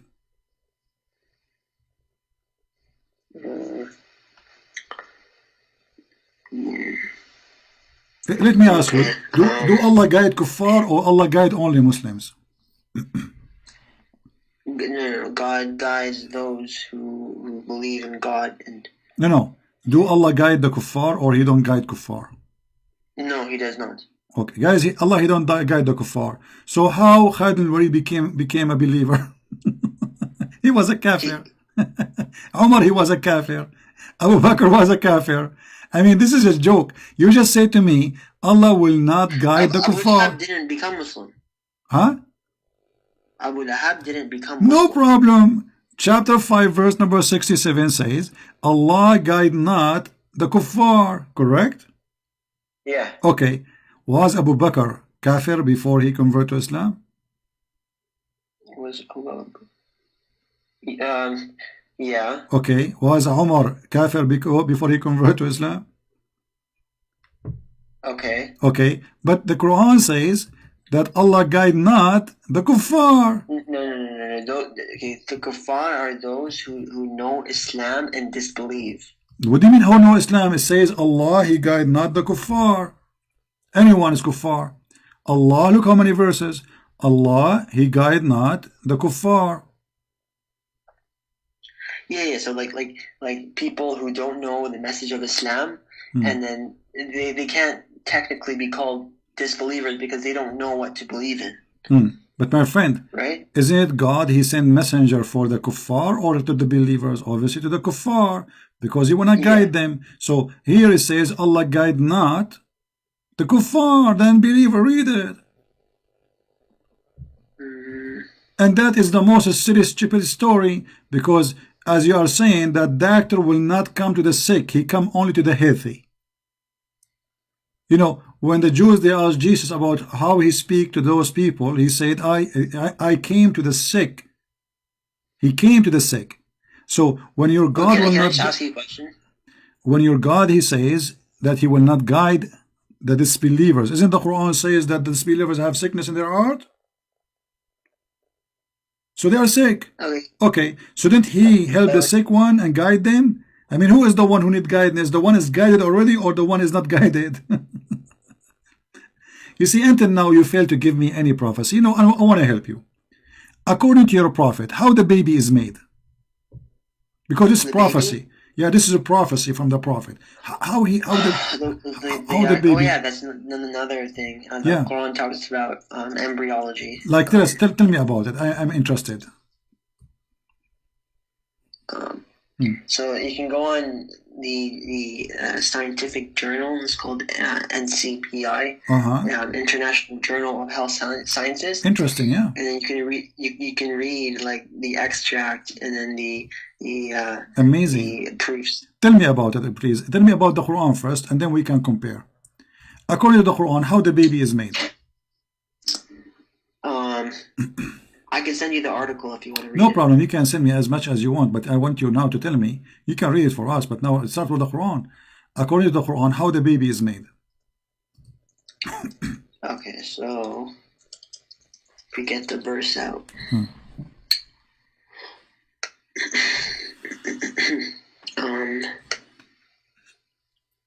Right here. Okay, it says, we created a man from an extract of clay. Then we made him a drop in a place of settlement, firmly fixed. This is like when the semen and egg get put together, they get fixed. And then after we made him into a drop of alaqa, like a leech, like it looks like a leech. This is what, like if you look at early embryology, the zygote actually looks like a leech. And then we made the alaqa into like a chewed substance, and this is actually everything about this is correct according to science. Okay, let me ask you. So, what is the alaqa exactly? It's like a suspended thing, or like a leech, or like a blood clot. In which language that's suspended? Where are you coming with this from? Alaqa in the Arabic language. This is Arabic. My friend, no. Alaqa in the Arabic language is a dead blood. Read the screen. This is chapter 23, verse number 14. Then we made the sperm into a clot of a congealed blood. What congealed blood mean? Congealed blood. Yeah, so like a clot of like a clot. Okay. Blood clot. Does it say like? Does it say like or it says we made it a clot? Does it say like a clot, or it says we made it a clot? Yeah, so we made it into a leech. Don't tell me like a leech. Doesn't say that. It says a congealed blood. So your God confirmed that the sperm will transform into blood. Is that according to science accurate?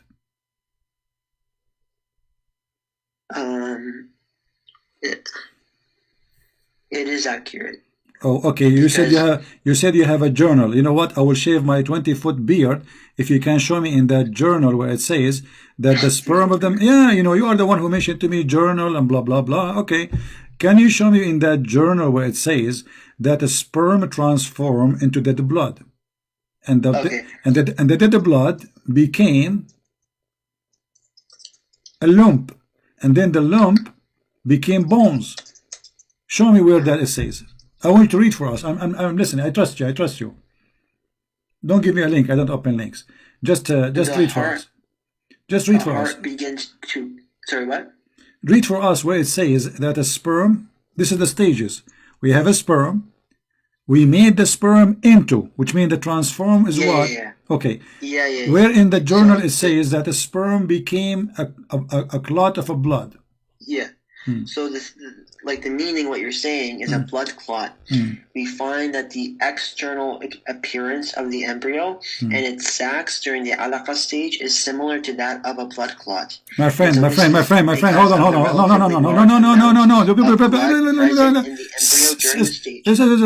No. Where it says that the sperm became blood, the sperm. Listen carefully. Where in that journal, this is the beginning. The beginning is what? The beginning is a sperm. Number one stage is a sperm. Number two, the sperm itself became a congealed blood. The sperm. The sperm into the sperm. Okay, let me ask you. blood. Let me ask you. Abul, you are very educated, not like me. Is a sperm of the man or the woman? The sperm of the man. Okay, so according to the journal, the sperm of the man became the baby, and this is the stage: sperm, then a congealed blood, then a lump, then the lump become bones. This is your God explanation for science? So everything there is correct. How is that? There's nowhere, nobody in the science say that a sperm became a baby. Sperm go to the woman and fertilize the egg, and that's it. And this is his duty. He gave the DNA and fertilize, and then the sperm will not grow, will not transform to be the baby. This is stupid. The one who will be the baby is the egg. The egg will start splitting cells and grow, and then this growth will start giving, like, let us say, in an amazing way, the organs start growing, in stages. But here in the Quran, it's very simple explanation. The sperm became a blood, and the blood became a lump. So in the journal you have, does it say that number one is a sperm? Then number two, the sperm became dead blood. Does it say that? Well, in the Quran, it says that. Well, if you're trying to look for the word of like, it's not there. But when it talks about congealed blood, it's talking about it resembles. Resembles. Okay, my friend, it doesn't say what you are saying. You are making things up, trying to cover off a problem. The sperm became a blood. Okay, you know what? What do you think? Who understands the Quran better, you or your prophet? Oh, the prophet. Are you sure the prophet? I think the Quran. I think you understand better, man. Are you sure? What do you mean? Are you sure the prophet, he knew better than you about the Quran, not you? Of course. Oh, okay, of course. Okay, thank that. That's good to know. All right, let us see what your prophet said. Your prophet, he explained to us how the baby is created. I want to ask you, how long the sperm of a man can live? How long? Yeah. Like if you, like people can put their sperm in these. No. I'm talking about the sperm go inside the woman for how long can live. Don't tell me you put it in the refrigerator. For how long?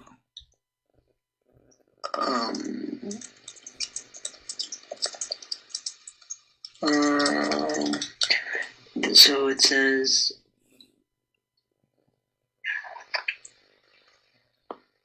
around 5 days. 5 days. Thank you very much. Look what your prophet said. And as you said, you agreed that your prophet knows best, right? Yeah. All right. So you are in the stage of a semen in the mother womb for 40 nights. Read it. This is your prophet saying that this is how the stage is. You are in a form of a semen in your mother womb for 40 nights of vacation. This is like a cruise ship full of corona. And then after that, after the 40 days, you will become blood. And after 40 days, read, you know what? Your English is better than mine. I want you to read for me. Go ahead. The creation of any one of you is like this. That semen is collected in the womb of your mother for 40 nights. Read this hadith. I just switched the hadith. This is longer. This is giving us more details. Read it for us. I only see that one. Okay, it's going to come to you now. Let me say my magical word. Shaksha, shaksha, shakuha. Okay, it's going to go now. You will see it.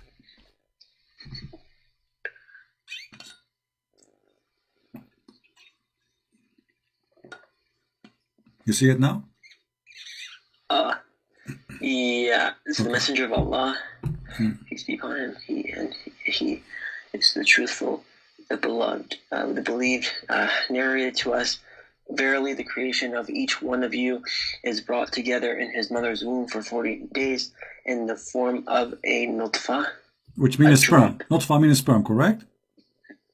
Nutfa. Oh yeah, I googled this. Okay. It could mean the joining together of sperm No and problem. egg. Okay, no problem. So you are 40 days now in a sperm, because in different places it says it clearly it is a sperm. But anyway, so now you are in nutfa as for 40 days, and then you are a clot of a blood. Does it say clot of a blood? For the same period, 40 days, and then you are a mudra, which means a flesh, a piece of a flesh, for the same period. That's it. The baby is finished. The total is 120 days. 40 days you are a sperm, then 40 days you are a blood, and then 40 days you are flesh. Bingo. Yeah, this is all correct. What? This is all correct. How is that? The baby is 40 days blood. Okay. Okay, let me ask you. The first 40 days of the baby, he's a blood, he's a sperm? He's the zygote. He's what? The zygote. What the zygote? It says a drop of a sperm, a drop of a sperm, nutfa. So for the first day, 40 days, you are a sperm. Do you agree with that? And then the second stage, the sperm will become blood. Do you agree with that?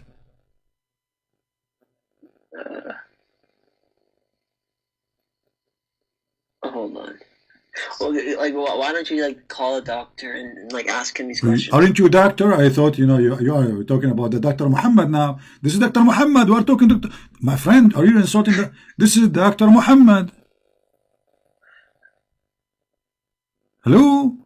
Come on, please show respect, my friend. This is Dr. Muhammad himself talking. There's no way, Dr. Muhammad will say something not true. I mean, there's no way. I mean, brother, come on, this is not true, right? So 40 days. Read with me here. When 40 days, read. Hold on. Let me show you here. When 42 nights pass after semen get into the wombs. Allah sent his angel to give him his shape. Unbelievable. This is a pure science, Abu Hussain, man. This is so good to be true. This is so beautiful. So you are 40 days as a sperm, and then now Allah decides to work. Okay, let us see different hadith. I'm just showing you what your prophet, because the prophet is explaining those the Quran. Read with me. It says here, the creation of everyone start with this process of collecting material of his body within 40 days and 40 nights in the womb of his mother. Then he became a clot. This is the first 40 days. Remember, this is a sperm. The second 40 days, you are just a clot of a thick blood. Abu Hassan, my mother, she told me, since you were thick blood, you were thick. Unbelievable, true story, unbelievable. Okay, and for a similar period of time, 40 days, then he became like a piece of a flesh. 40 days, and then Allah, he sent the angels to write his destiny. That's it, the baby is done. 40 days a sperm, 40 days a piece of blood, thick blood, and 40 days a piece of meat. Bingo, we have Abu Hassan now. That is science. That is science, my friend. I think so. After this 120-day period, the baby starts to grow. No, he says he's finished now because he's writing his lifehood. That's it, he's done.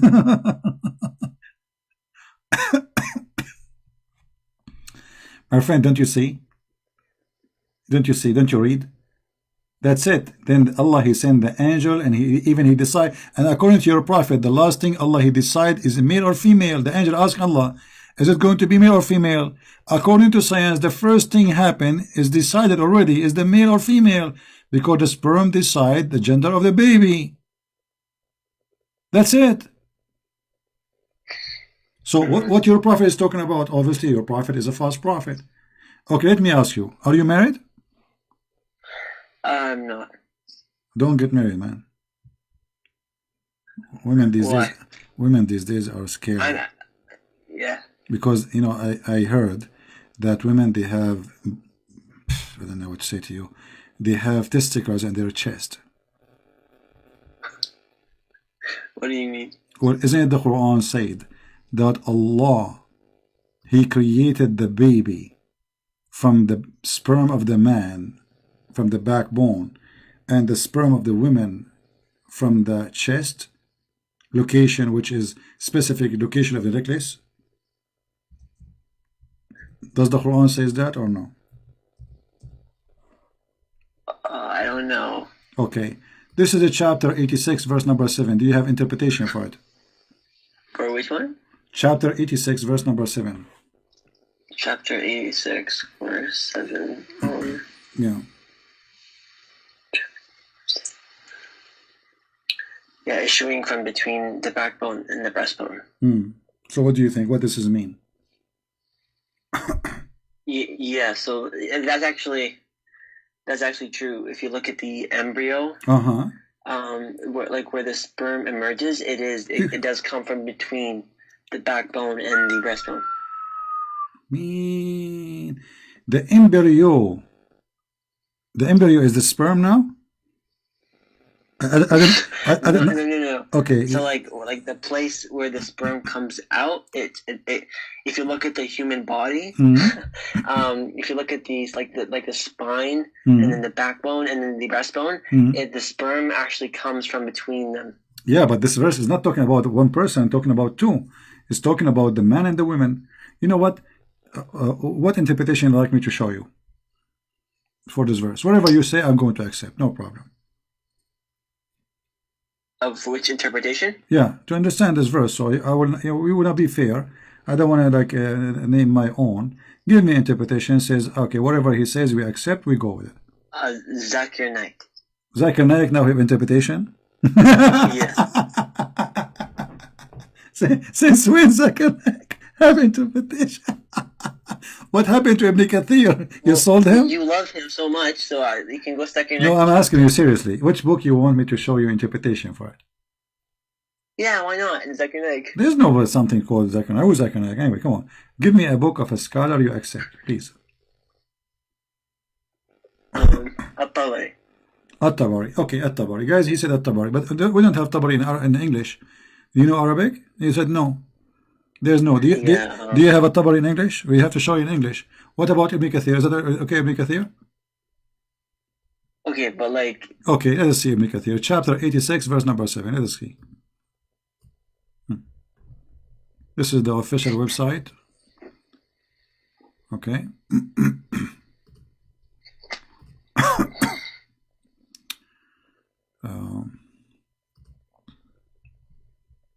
Can I just ask why you love Zakir Naik so much?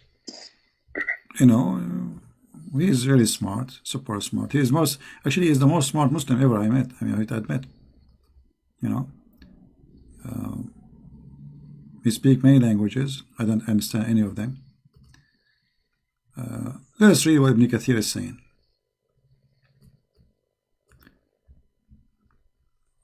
I want you to read carefully with me. This is Ibn Kathir. Read, go ahead. Let us read from here.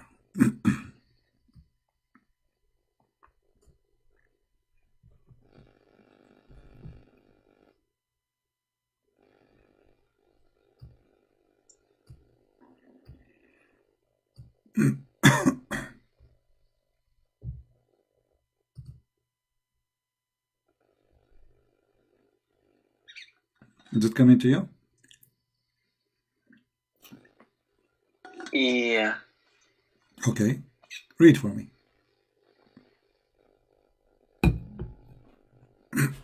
Yeah, so it says, he is created from a water gushing forth, meaning the sexual fluid that comes out, bursting forth from the man and the woman. Thus, the child is produced from both of them by the permission of Allah. Okay. Due to this, Allah says, yeah. All right. Now we continue reading. It says here, continue that second part. Proceeding from between the backbone and the ribs, meaning the backbone or loins of, I can't read it. Come on, you can. No, it's not on the screen. What about now? It's not the screen still? Because your name is covering it. No, I moved it already. I moved it up. So you should have it. Oh, there you go. So the backbone or loins of the man and the ribs of the woman. Referring to her chest.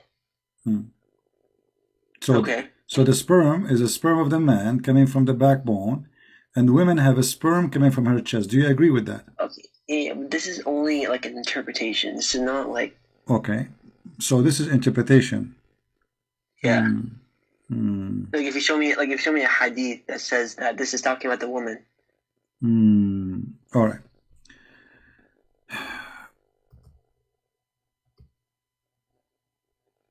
Let us see. Do you know, like, if a man have orgasm first or a woman have orgasm first, is that going to affect the gender of the baby? What do you mean by orgasm? Orgasm. You don't know what orgasm? Pepsi Cola, you know? Orgasm. Okay. Yeah. So orgasm, if a man have orgasm first or the women have orgasm first, is that going to decide the gender of the baby and how the baby look like? No. Okay. Well, how you explain to me your prophet? Here we go. This is the hadith. Explain بين الصلب والترائب. The prophet said, the messenger of Allah said, the man water is thick and white, and the women water is thin and yellow.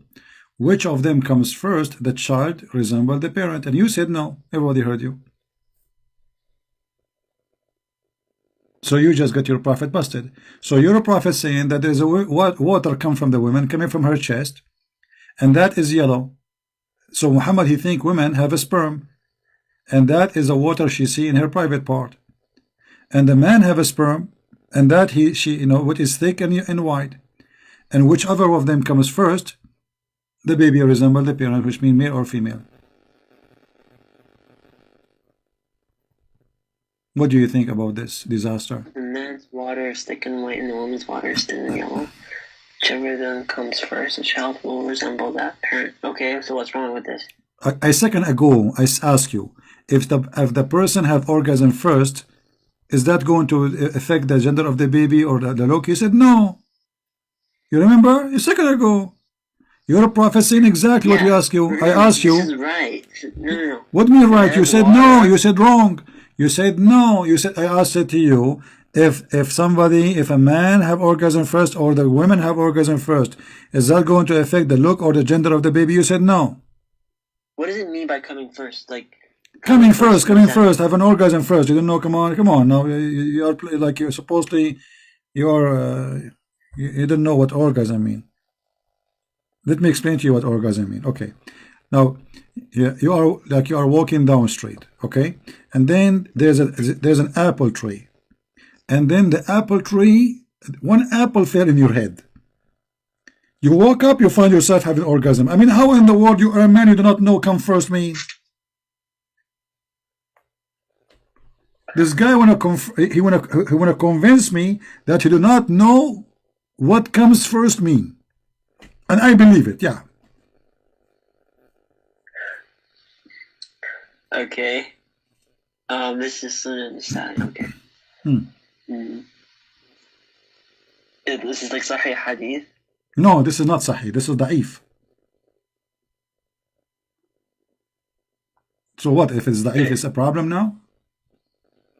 If it's Da'if, then you can't trust it. Okay. What if it's Sahih? Can we trust it? Well, is this Sahih? We can make it Sahih for you. Here we go. I use my magic. It's Sahih. Here we go. It became Sahih. It was Da'if a second ago. Up to the request. What do you want? You want make it Da'if? We make it Da'if. You see, this hadith have orgasm now. It became Sahih. Before it was without orgasm. It's not Sahih. So where is the knowledge and where is the prophet? This is not a prophet. This is a false prophet. He is saying that the sperm of the man coming from the ribs from the backbone, which is false. Look like your prophet, he never heard of something called testicles. Your prophet, he think testicles is decoration. Maybe they are like a Christmas tree light. Do your prophet know what testicles is about? How in the world he think that a sperm is coming from the backbone? What is the testicles for? They are decoration. They are the men. They carry them just like for balance, to show off. This is why they say he have a big balls. I thought they have a job, but look like it's just like to prove that he is an ox. What kind of religion? This is wrong, right? Thank you very much, see, Abu Hussain, he just said this is wrong. So how he can be a prophet making a prophecy? Supposedly he is saying something nobody knows. Man's water is thick and white, and the woman's water is thin and yellow. Whichever of them comes first, the child will resemble that parent. So yeah, that's wrong. That's wrong. Thank you very much. Here we go. He's an honest man. So this is false prophet. You just said Muhammad is wrong. What do you want more? You left Islam, my friend.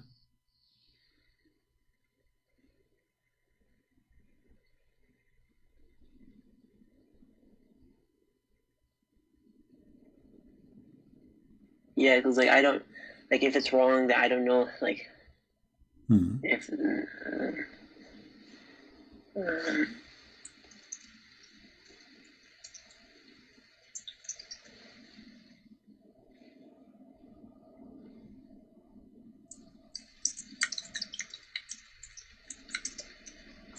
Come on, easy in the keyboard. Otherwise, the keyboard will have orgasm from his chest.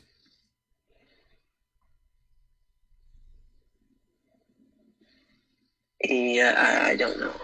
What do you mean you don't know? You are smart. Come on, this is not a prophet. You know, do you know the story when a guy, he came to your prophet and he said to him, I will ask you 3 questions, nobody know the answer for them? Do you know the hadith? Sorry, what? There's a guy, he came to your prophet and he told him, I'm going to ask you a question, nobody know the answer for them except a prophet of God. Do you know the story? No. Okay, let me show you. A guy, he came to the prophet. His name is Abdullah ibn Salam. And he said to the prophet, I will ask you about 3 things which nobody knows unless he's a prophet. Do you see the hadith on the screen? Not yet. Okay, let me use my magic. Oh, there you go. Okay, see my magic working. Okay, he said to him, firstly, you see, when a Muslim say firstly, it means a disaster is coming. Firstly, what is the first portent of the hour? What is the first meal of the people in the paradise? And what make a baby look like its father or mother? Oh, here we go. Let us go and cut the cheese to not to waste our time. Muhammad, he said, just now Jibreel has informed me. So you see, Allah is telling Muhammad this information coming from Allah, Jibreel himself. He said, okay, what he told you? He said, regarding the baby, and if the man discharge proceed that of the women, then the baby will resemble the father. And if the women discharge, they proceed the man, then the child resemble the mother. And who told him that? Jibreel.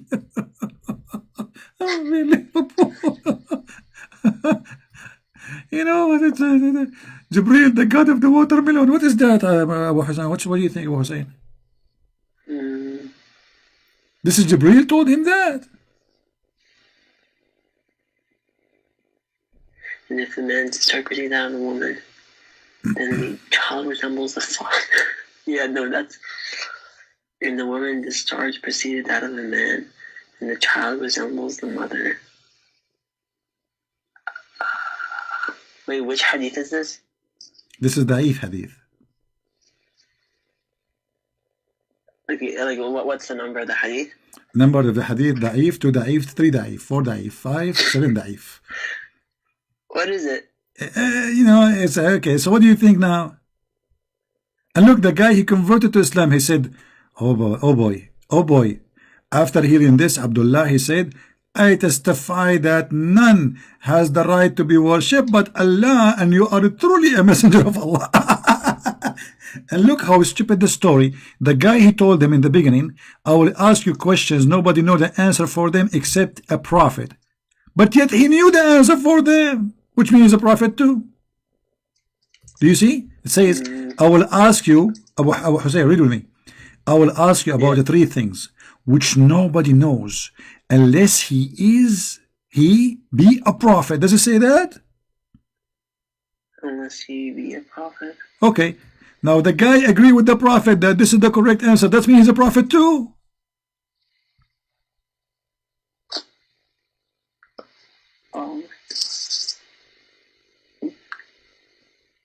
He's her chief.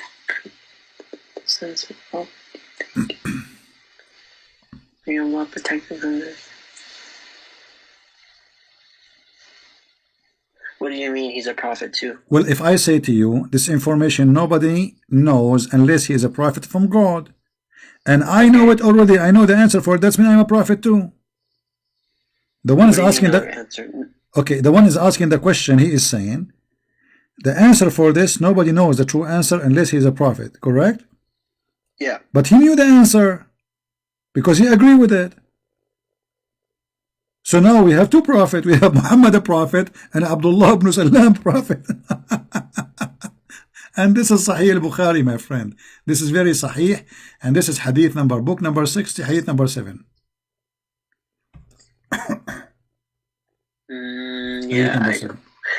Can you prove this from the Quran?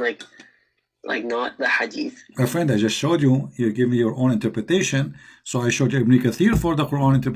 It says as-sulb wa tara'ib. At-tara'ib in Arabic is a bone of the women in her the location of the necklace specifically. So there's no way to mix. It is a tara'ib of the women. It is the backbone of the man. And this is the most stupid statement ever. And isn't it enough that your prophet coming to say to us, the women water is thin and yellow, and the man water is thick and white? So he compared the sperm of the man to the yellow liquid the woman she see in her private part when she's having sex. That is stupid. So your prophet he think that water make the baby, and that water make the baby. So the water of the man and the water of the women, they mix together. And the water of the man is thick and white, and the water of the women is yellow and thin, and that make the baby. I see. Yeah, because if that's the case, then that's wrong. Okay. So are we out of Islam or not yet? I think I still have to do a bit more research. We are doing research. I'm going to stay with you until coming week. I'm not going to go sleep for the coming 5 days, no problem. Yeah, no, I go. I mean, what? You are trying just to get an excuse, otherwise, and you are trying to get us to escape the, saying I am out of Islam. I'm not going to let you go. Give me your hand. Let me handcuff you before you leave. Yeah, because you might escape. Come on, be honest. What is missing? I did not prove to you to be wrong. Be honest with me. But can you show me this from the Quran? Proof from the Quran, I just showed you. This is from the Quran. The Quran says that the sperm became a congealed blood. That is stupid. The Quran says that the blood became a flesh. That's stupid. The Quran says that sperm coming from the man, backbone, and the ribs of the women. That's stupid. Okay, hold on. Let me show you something very easy. Do you know what hail is? Hail? Hail, yeah. Yeah. Like the ice coming from the sky, frozen rain. Okay. How this happened? You know? I don't know actually. If I show you that Allah, He said, that Allah He sent hail from mountains in heaven, is that enough proof for you that Allah is a fraud? Hail? Yeah. From heaven? Yeah.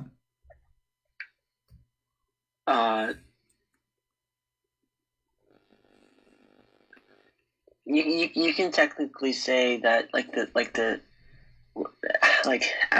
outer space, not outer space, but like the sky No. is See, like Abu, listen carefully. The Quran says specifically that Allah He sent hail from mountains in heaven. As simple as that. There's mountains, and from those mountains Allah He sent hail, which means He break hails from those mountains. He sent it to us. Isn't it? This is enough to prove to you that the Quran is a fraud. Sends down from the sky, mountain, not from the clouds. Wherein this is no, the translation here is false. This is false translation. You see here, this says cloud, it's not exist. This says sky, mountain, masses of cloud, it's not exist. This is a lie. It doesn't say cloud. It doesn't say anything. Cloud is only in the beginning. And then he continue. And he sent down from the sky, from mountains, where in here. If we change the translation, let me show you. This is Yusuf Ali translation. I will change the translator, and you will see how the translation change. Let us see this guy, Hilali and Khan, what they will say. And he sent down from the sky hail between two brackets like mountains. It doesn't say that. Or there are heaven mountains of hail. Where he sent down hail. And he strike with it. Oh boy. So they are trying to cover it. They say there's two options. But the fact it doesn't say that. The Quran says the second part. He sent hail from mountains, and he strike with it the one who we don't like. How this can be from God? You know what? Let us see if this is what it's meant. I'm going to go to the interpretation. Chapter 24, verse number 43. 24. 43.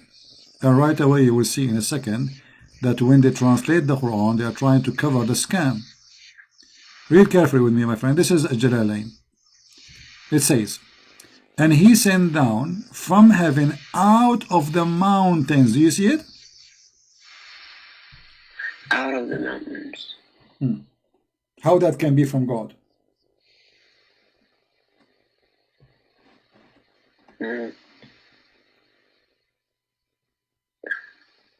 I mean, this is simple. You do not need to be genius to know that this is false. So okay. So when it says breaking up the you're saying mountains, that's actually like a metaphor for evaporation. My friend, there's no metaphor. It says, you see, we don't want to lie to each other here. It says he sent down from mountains, not like mountains. He did not say the same as if it's mountains. I mean, the Arabic is so clear. وَيُنْزِلُ مِنَ السَّمَاءِ مِنْ جِبَالٍ فِيهَا. And this is the accurate translation. He sent down from the heaven out of mountains, min jibal, min extra that are. Question from the Bible. But why do you want to change the topic now? Just about Genesis 1. Why do you want to change the topic? Okay, ask me about Genesis 1. What about it? But you promised me when I go back here? Yeah. Okay, what the question? Go ahead. So like in Genesis 1, it said, in verse 3, it said, and God said, let there be light, and there was light. And God saw that the light was good. So does that mean God didn't know before that the light was good? No, good for us. You know, this is, you see, the book of Genesis is not telling us everything God he do. Otherwise, if God want to tell us how he created the eye, we need to have maybe 100 books. You know, when a doctor, he study the eye, how many books he study? Tons of books, just for a little tiny eye. So we are talking about the creation of the universe in a simple way, so people, they might understand that everything is created by God. So God, he created light, and he saw light is good for us. So light is good for what? Good for us. So he didn't know before that. No, this is not about, no, you see, this is introduction. Why God, he decided that the light is good. He saw that the light is good. So Yeah, he saw. That means before he didn't know. no, okay, I will go with you. God do not know that the light is good. So how he knew it's light? How he knew that He there's saw something? the light. No, no, you see, when he said let be light, it's mean God, he knew what light is. Otherwise, he would not say let be light. Yeah, and then Okay, after he saw that it was good. no. After already he knew what is light, for he is the light of the world. That's what the Bible says too. So when God he says let be light, he knew already what light is. Otherwise, how you can create something you do not know what it is? It's like saying to me, I'm going to create a car, but I do not know what car. That would be silly, isn't it? So when he saw the light, it was good. Then he spread the light out, which mean the light now is perfected for us. It's ready for use, and that is the second stage. Then he spread the light from separated the light from darkness. So here is not about God he saw and he found out. This is about God. He's now the light is good for to go for the second stage, and then we will go second stage and we separate from darkness and light and darkness and light. But it talks about trees being being created before the sun. So I don't understand how the trees can. Okay, I will go with you. The light exists already, correct? Which light? The first thing he said, let be light. Yeah, but which light is that? It doesn't matter. There's a light. What the trees need? What the trees need light, correct? The sunlight. No, not necessarily. As long God he created light, there's light. So already he spread between darkness and light. So light exists. So the source of light exists. How it works? This is the beginning of the creation. We do not know. Secondly, if you are saying how the trees are created before the light, let me show you something. And I want you to be consistent.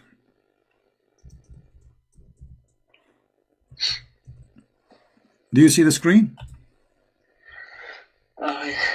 It's stuck at that the tafsir. Yeah, hold on. Let me change it. For some reason, the website is stuck too. Let me see what's happening here. I hope I'm not losing my internet.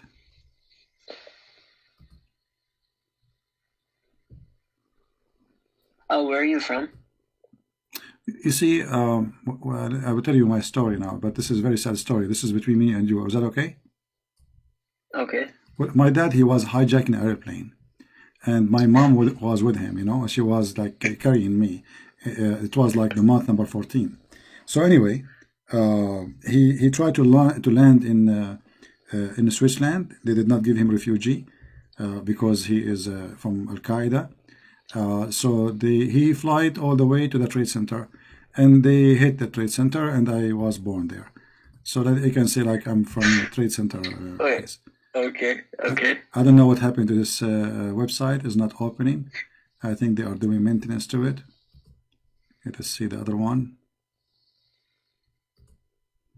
Yeah, look like the Hadith website is not functioning, because your prophet, he said that Allah he created the sun in Wednesday, and he created you know what? Why I want to even open the Hadith? Let's go to the Quran. Just wait.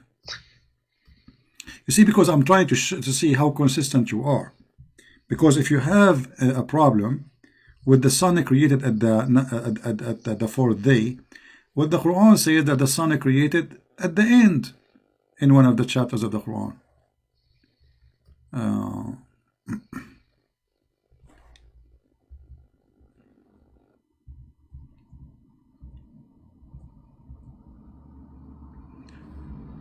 I don't know what happened to my browser. I hope it's nothing wrong. Let us see. Nothing is functioning. Okay, let's see. No, it's not working.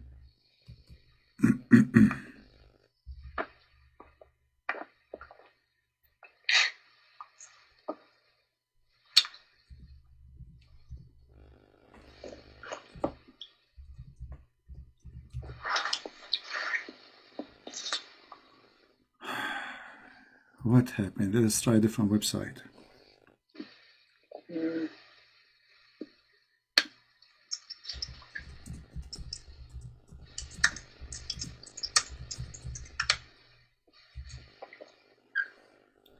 Look like those, they are doing maintenance in that website. Which website? The Quran and Quran.wow.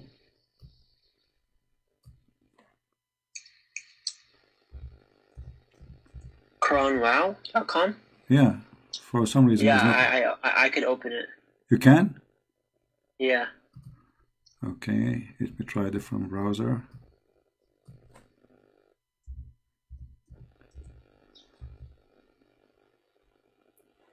It keeps saying to me searching, and it's not opening the thing. I can put it up. Which verse are you talking about? Hold on, let me see, because I want to show it anyway. I will open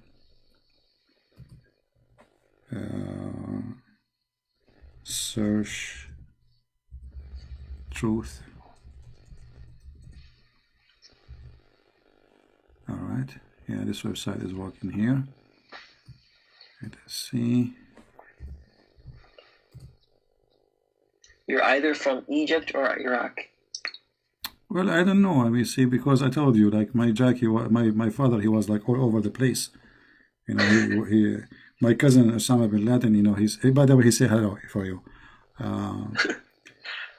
Osama bin Laden is still living in the White House.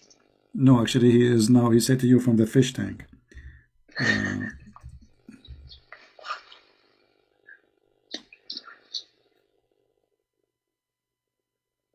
I have no idea what is happening. Okay.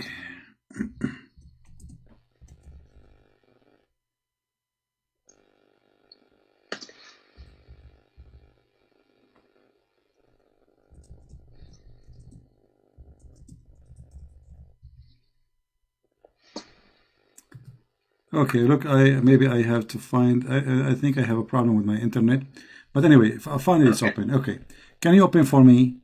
I will show it to you on the screen. Finally, the search.com is opening, not the Quran. Oh, okay. Yeah. So if we go read chapter number 41, and I will put in the screen for you. I will show a translation. All right.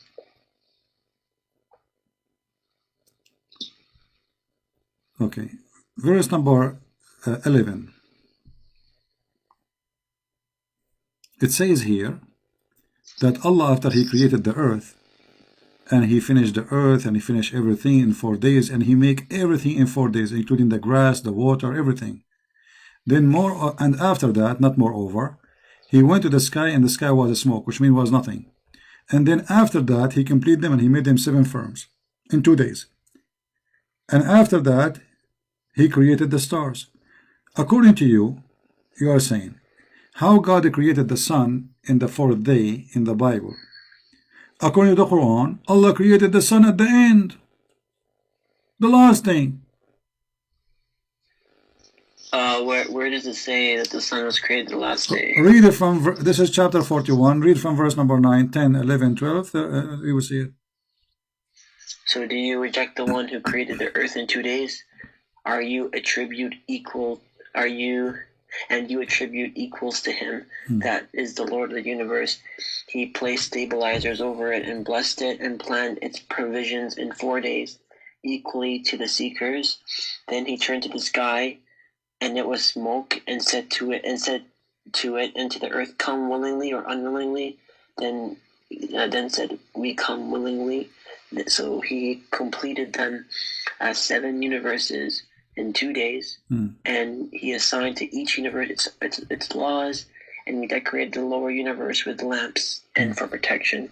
That is the sign of the Almighty. Okay, so the last thing, it was the light, the stars, the last thing in Allah creation. Okay. Well, you are saying how there was a trees without a light, and the Where Bible does it say that they were plants? The verse, here we go, read with me, my friend.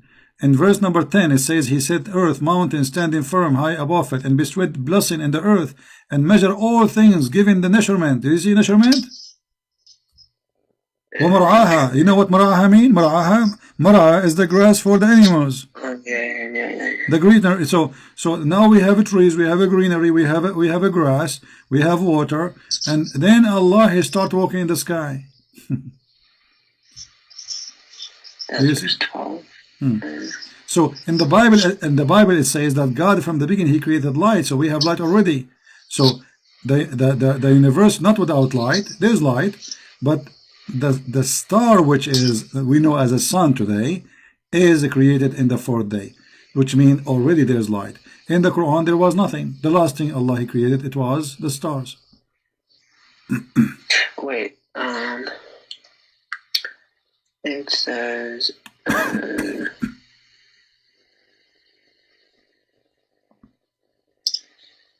oh yeah, okay. So this is a big placed problem. stabilizers over it and blessed it and planted its. Wait, it doesn't say plants. No, my friend, it says وَأَخْرَجَ مَرْعَاهَا. Al-mar'a is the food of the animals, the grass, the trees. Mar'aha. So it says that. You can read the interpretation, any interpretation you want. Okay. Yeah. And you know, let us see if the website is this website. You see, I was trying to open it. It says the connection has time out. I was trying to open it, but it wasn't working. Here we go. Now it's opening. Let us see. Look what your prophet he said. And I'm sure you heard this from the Muslims saying to you, the Bible says that God created the sun in the fourth day. How that can be? This is wrong. But look, in a second, you will see the Muslim, they will still accept, because their prophet, he was copying from the Jews. Look what it says here. This is your prophet talking, not me. Allah the Exalted, the Greatest, created the clay in Saturday, created the mountain in Sunday, created the trees in Monday, and he created the entire labor in Tuesday, and he created the light in what? Do you see it? Wednesday. Oh. Wait, where is this from? This is Sahih Muslim. Oh, there we go. Go. It says Thursday. The light in Wednesday. It says Thursday. The light in Wednesday. He created the light in Wednesday. The hadith on top of it, it said Thursday. Where? It's the same hadith. It's exactly the same hadith. Scroll up. No, it says the same. He created the light on Wednesday. He spread the animals and all kind of in Thursday. So light is in Wednesday. You see it? Before that, there's no light. In the Bible, there is light from the beginning, before all those things are created. According to Muhammad, light was only in Wednesday. Yeah. And that is additional proof that Muhammad is a false and a fraud. Because here, not only he is contradicting himself, he is lying. For if you count the words here, you will find that the total number of the creation is 7 days, not 6 days. The Quran says Allah created the earth and the heaven in 6 days. Read with me. Yeah. Saturday, this is number 1. Sunday, 2. Monday, 3. Tuesday, 4. Wednesday, 5. Thursday, 6. Friday, 7. But the Quran says Allah created the earth and heaven in 7 days. Adam is not heavens and the earth. No, my friend, you see, he created, this is the creation, doesn't matter. This is the creation because the Quran says Allah created what is in heaven and earth in 6 days, not only the earth. Does it say that? Or it says that he created it in the heavens and the earth in 6 days? Exactly, which means whatever between them is in 6 days. Adam is I think it's talking about like the actual mass itself, like the earth itself. No, the earth and the heaven, whatever is inside them is created in 6 days. And then when he say the order is wrong too, like I just showed you in chapter number 41 that the last thing Allah created was the stars, correct? And you agreed, correct? Yeah. Okay. But if you go to different verses in the Quran, you will see that the stars are created in the beginning. Totally the opposite. If you go here, chapter 79 as an example, verse number, you can read it from, Can I ask you about Christianity? No problem, but why you don't leave Islam first and then you can ask me. Here we go. I mean, look at this. Chapter 79, it says that Allah created the earth. And then he he created the sky first. This is number one. This is 79. Then he raised the sky. Then he made the day and the night, which means there's the stars. And then after that, he made the earth flat. And then after that, he made the grass. But in the chapter 41 is the opposite. In chapter 41, it was totally the different direction. It was the grass first. It was the earth, and then the mountains, and then the grass, and then the stars. Here, it is the sky. When it says "and then," it doesn't mean like by time. No, my friend, it says not only and then. It says وَالْأَرْضُ بَعْدَ ذَلِكَ, and after that, not only then. Arabic is so clear. وَالْأَرْضُ بَعْدَ ذَلِكَ, and after that. Yeah. So after that means after that. Come on. Right? So this is in order. So, and after that, he did this and this and that. So it's obvious that this is a total contradiction. Chapter 41 saying the opposite. Allah, he finished the earth, then the mountains, then the grass, the trees, then the light. Here, the opposite. Here, the sky. He made the light. After that, he started working in the earth. And after that, he made the grass and the water. And after that, he put the mountains. Totally 100% the opposite. So how this can be from God? God don't remember which one he created first? He's confused. One chapter he says something, in the other chapter he said the opposite.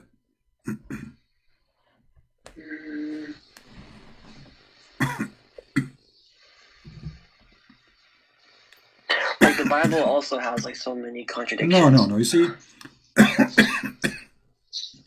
this is contradiction for the ignorant, with my respect to you, my friend.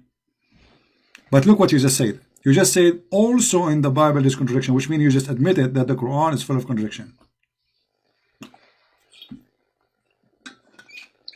Correct? Like how many women went to the how many women went to the cave to see Jesus? Was it like 2, 3, 4? My friend, that will not change anything, and that is not a corruption, and that's not a contradiction, because everyone he report in the story what is he believe it's important.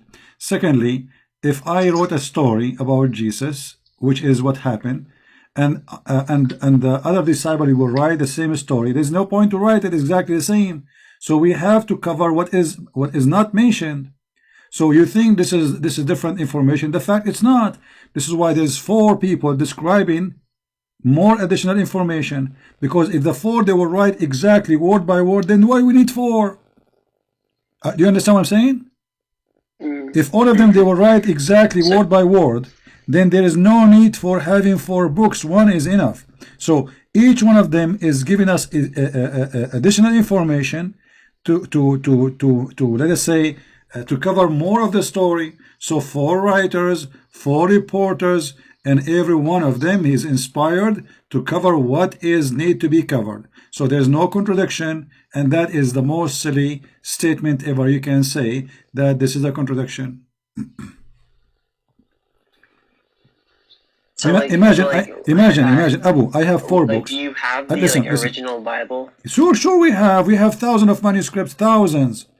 You Muslims don't have anything. Yeah, but if you look at what your scholars say, they say the majority of those thousands, they're from like very early on, like very after like hundreds of years. No, my friend, we have even older than the manuscript. We have the mosaic. We have the historian. We have all kinds. Actually, there's no book in the whole world. You see, there's a guy who is anti-Christianity. He hated Christianity. He said that there's no book is more valid and documented more than the Bible. Yet he's against Christianity. But he admitted that there's no book in the world have enough reference and proofs as much as the Bible. Yet he hated the Bible. So you cannot go in that direction. Now, before we go and switch for Christianity, you can ask me as much as you want. But why we don't say, you just admitted that this is contradiction, this is false. Why you don't say I'm out of Islam? it was like very very hard to say it. Why not? Why not? It's very hard to say it. What does that mean? I mean, what is it? You know, you are a human being. You have a brain, and you are using your brain. It's hard to use your brain. It's like, what if this is a test from Allah? Well, what Allah? Look at this Allah. This Allah is idiot. Don't you see? Test from Allah. I spank Allah every day. People are dying laughing at him. He's a joker. How this God can be God? He think. I mean, after all of this, you say test from Allah. Isn't it the Quran says? Isn't it the Quran says? If this not is book from not from Allah, you will find a lot of contradiction. Yeah. Okay, that's it. He just got you. He got himself busted. Allah Himself saying, if this book is not from Allah, then you will find a lot of contradictions, and we found many.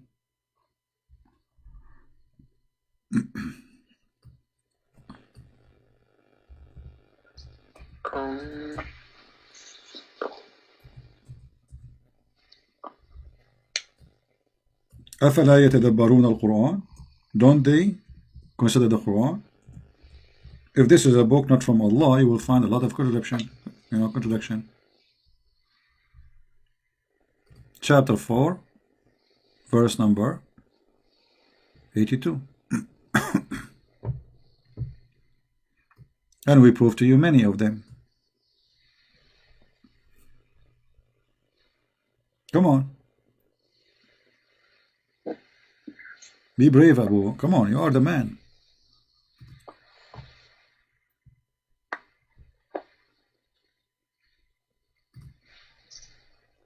Can I like call you back tomorrow? You can call me tomorrow, the day after. You know, by the way, tomorrow, I'm not, already I'm tomorrow. You can call me now. Here we go. It's already 1 a.m. in the morning for me. So it's tomorrow. Call me now. Call me. Come on, just say, I'm out of Islam, my friend. Come on. I mean, you are smart, and you agree that this is wrong. This is stupid. Already you said you are a Muslim, not a Muslim no more, because you said this is wrong. You said that Muhammad saying wrong. By saying such a statement, you just agreed that Muhammad is false. Like, this is gonna change like my entire life. So what? Change for better. So be smart. You know, you were a fool yesterday. Today you are a smart person. Nobody can fool you. This is a change for good.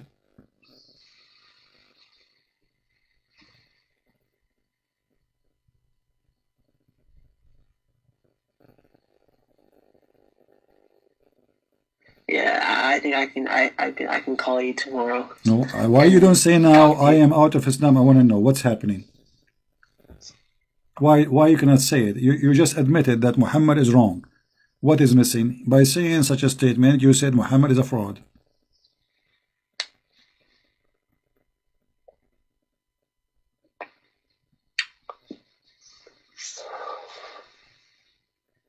What kind of God is God? This is a God. This is an idiot. If I watch Mickey Mouse, he can teach me something smarter. So many people in the chat are like, he's gonna leave. He's gonna leave. Don't worry about people in the chat, my friend. Worry about yourself, about your salvation. This is cult. You are a follower of a cult, my friend. Who care about people in the chat? Who care even about me? This is about you. See, for me, you became a Muslim, you became a Christian, you became a Hindu. This is your business. But voluntarily, for the sake of my Lord, the Messiah, based on love, I'm trying to help you as my little brother as much as I can. I cannot force you. I cannot tell you what to do. I can ask you, what do you think? Why you don't say Islam is false? You did. Why we cannot be brave and say the truth? I know, you know, already you are convinced that Islam is false. Why you don't want to say it?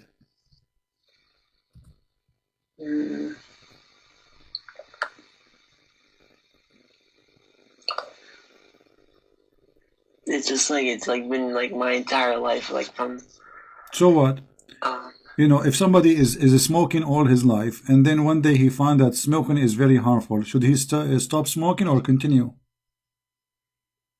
We have to make a smart decision, all my friend. It's not about all my life. So what of all my life? If all my life was wrong, should I continue wrong?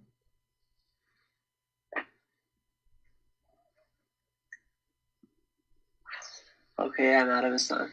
Wonderful. I'm happy for you, my friend. Smart person. He's out of Islam. Thank you, Lord. My time was not wasted. And Abu Hassan, who challenged me, he said, "Why you are afraid to debate me?" In the beginning, now he left Islam. This is where funny, Abu. You challenge me. Why you are coward? You are brave. Call me. I will call you. All right. Now it is time for the good time. Forget about the filthy Muhammad and the garbage of Muhammad. Here we go, Christian Prince in your service. How I can help you, my friend, about Christianity?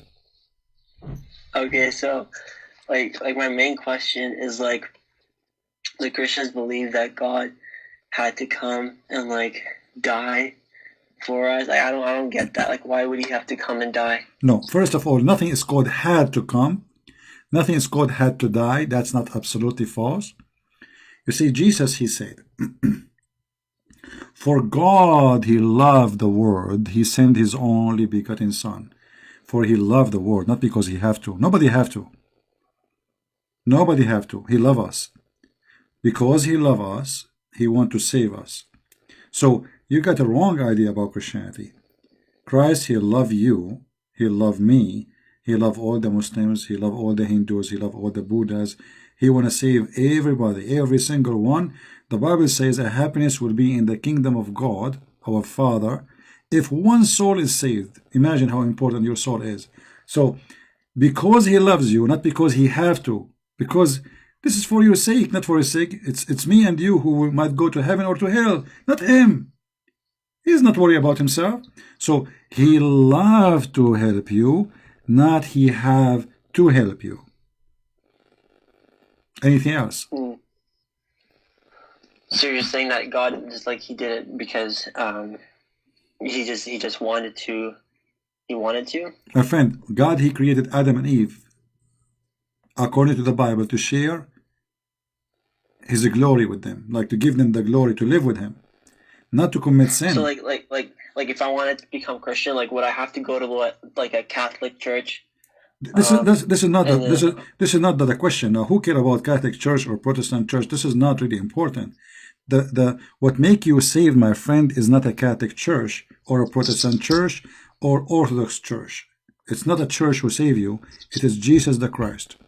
So if you want to be saved, you believe in Jesus the Christ, not in a church name. We don't care for a church. For me, I don't care if I am a Catholic or Protestant. What does this have to do? The bishop cannot save me. The Pope cannot save me. Nobody can save me. Only one name. That is the Messiah. So for you, if you want to be saved, you have to believe in the Messiah, the Lord. He is the Savior, not a Christian Prince. I am a sinner, my friend. The bishop is like me. The Pope is like me. We are men. We commit sin. We are made full of sin, you know. So sin is all over us. Who am I? Who are you? Who is he? Who is she? Nobody can save you. Only the Holy God can save us, for he is only holy. So for you, is important is to accept the Messiah as your Savior. And which church you go to, I will help you later to see which one. I will see where you live. If you like to share with me some information in private, and I will contact some people and see how we can help you in that field. But first, you have to accept the Messiah as your Savior, only the Messiah, no other name, and that is the only way to be saved.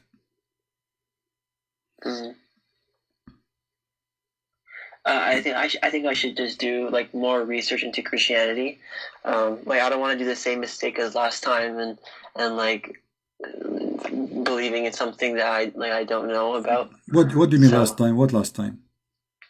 You called me before? Like with Islam. What about you called me before?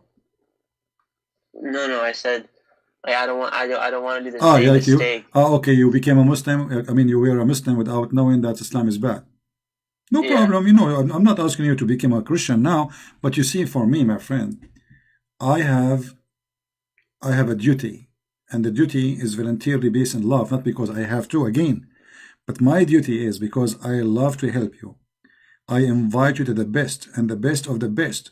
That is the Messiah. Because we might go to sleep right now, either you or me, nobody knows. We might not wake up again.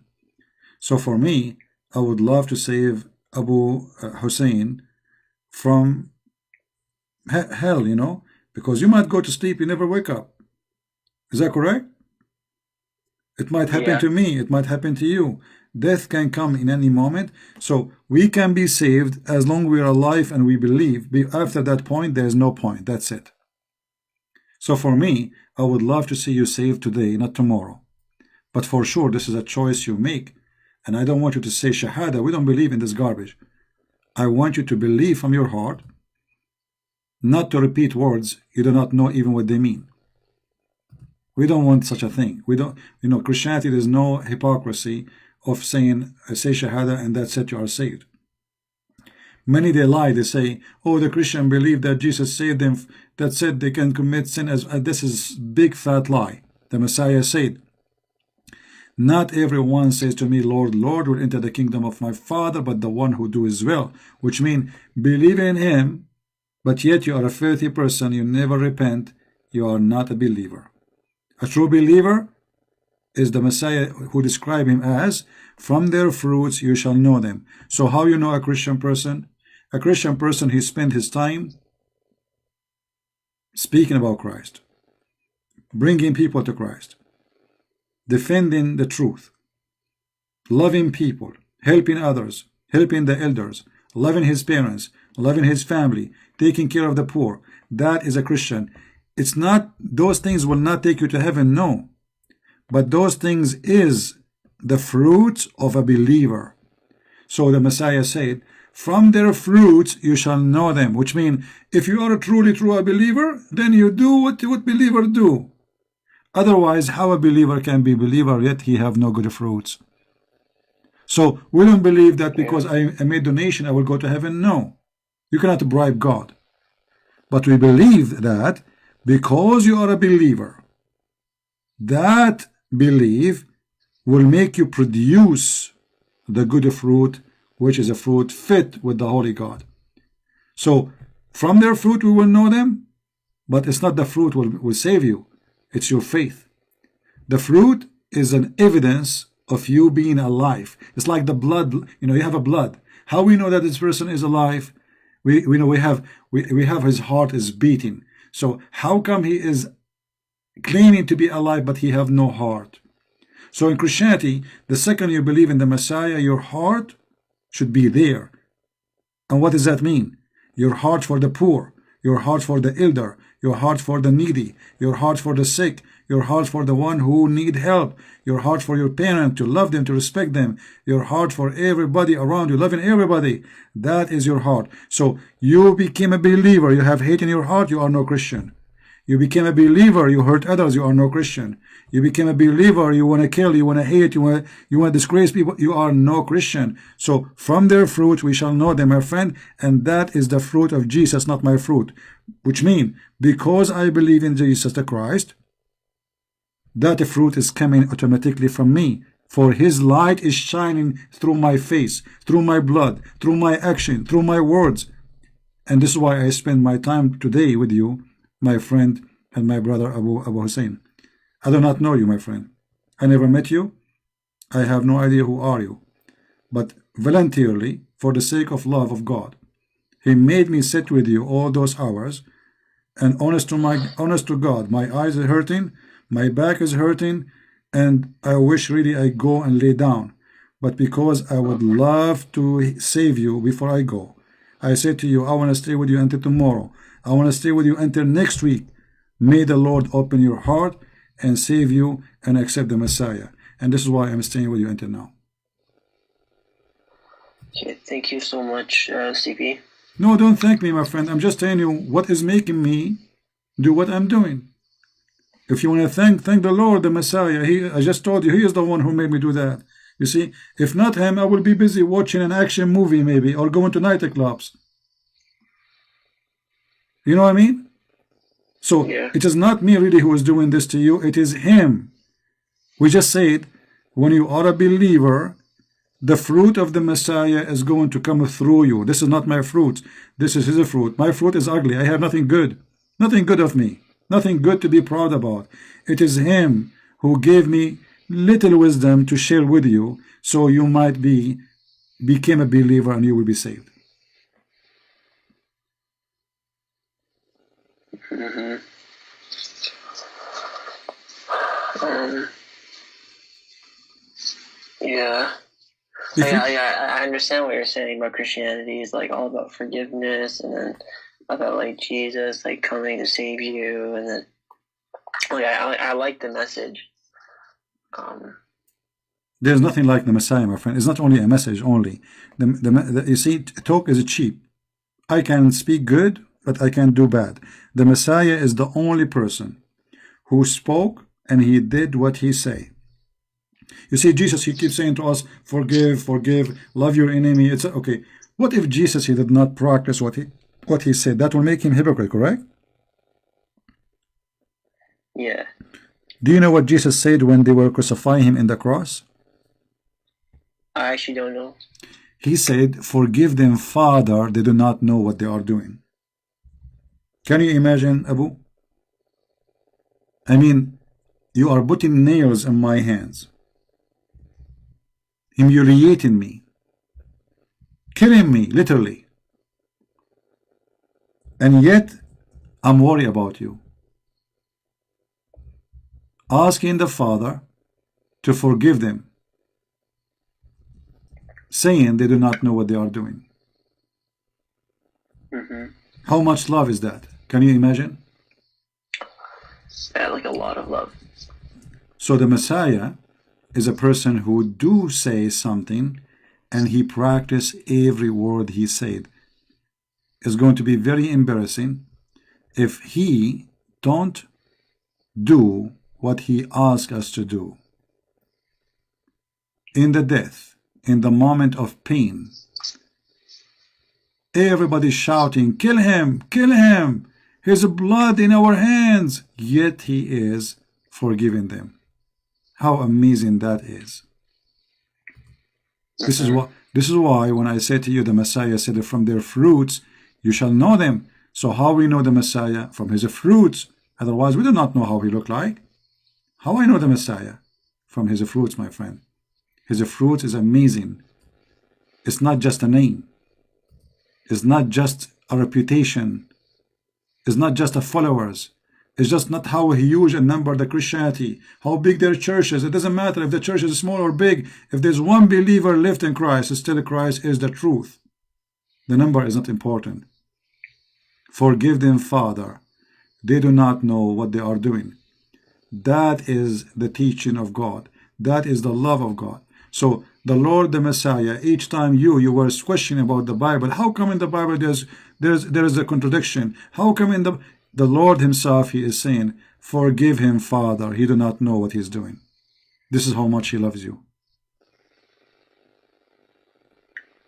And that what make me, speak to you, and I am not upset for saying there is a contradiction in the Bible, there is etc. Because I know, I understand that the Lord, he taught me to be patient. Forgive them, Father.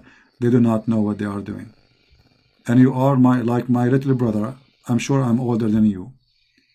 Still, age is not important. It's about how mature we are, how intelligent we are, and how right decisions we make. And today is your day, my friend. I invite you right now as we speak to accept the Messiah as your Lord, as your Savior. And it's up to you to say, yes, I accept, or to say, I don't want.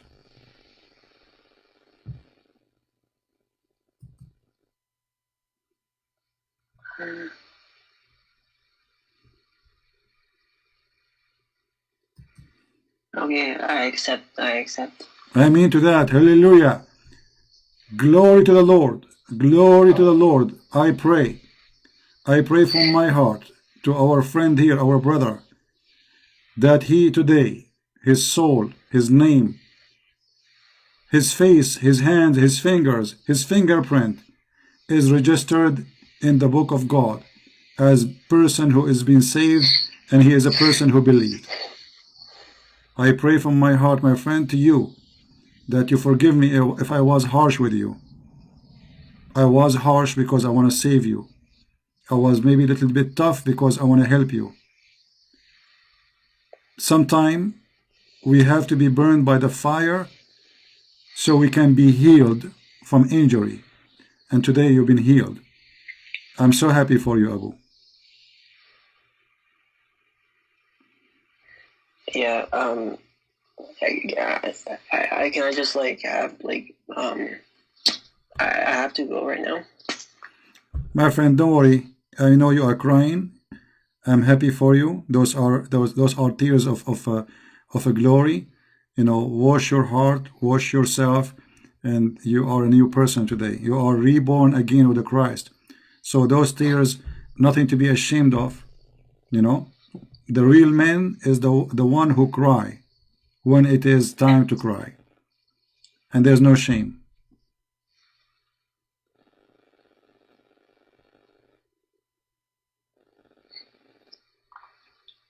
Yeah, I can call you back tomorrow. All right, my friend, my brother. Sorry, not my friend no more. You are my brother. So I'm so happy for you, Abu. I'm so glad that you accept the Lord, and I will be happy to help you later if you want me to help you to see where if you can share with me later, maybe not now, not necessarily now, so I can find some good Christians to help you, to take you to churches, and to learn more about the Bible and to Bible study, and then may the Lord help us and find you the right time to do baptism so you accept the Holy Spirit, and the Lord, he will be your guide forever and ever. Amen. Okay. Thank you, my friend. Thank you for calling me. Thank you so much, CP. Thank you. Take care. God bless you.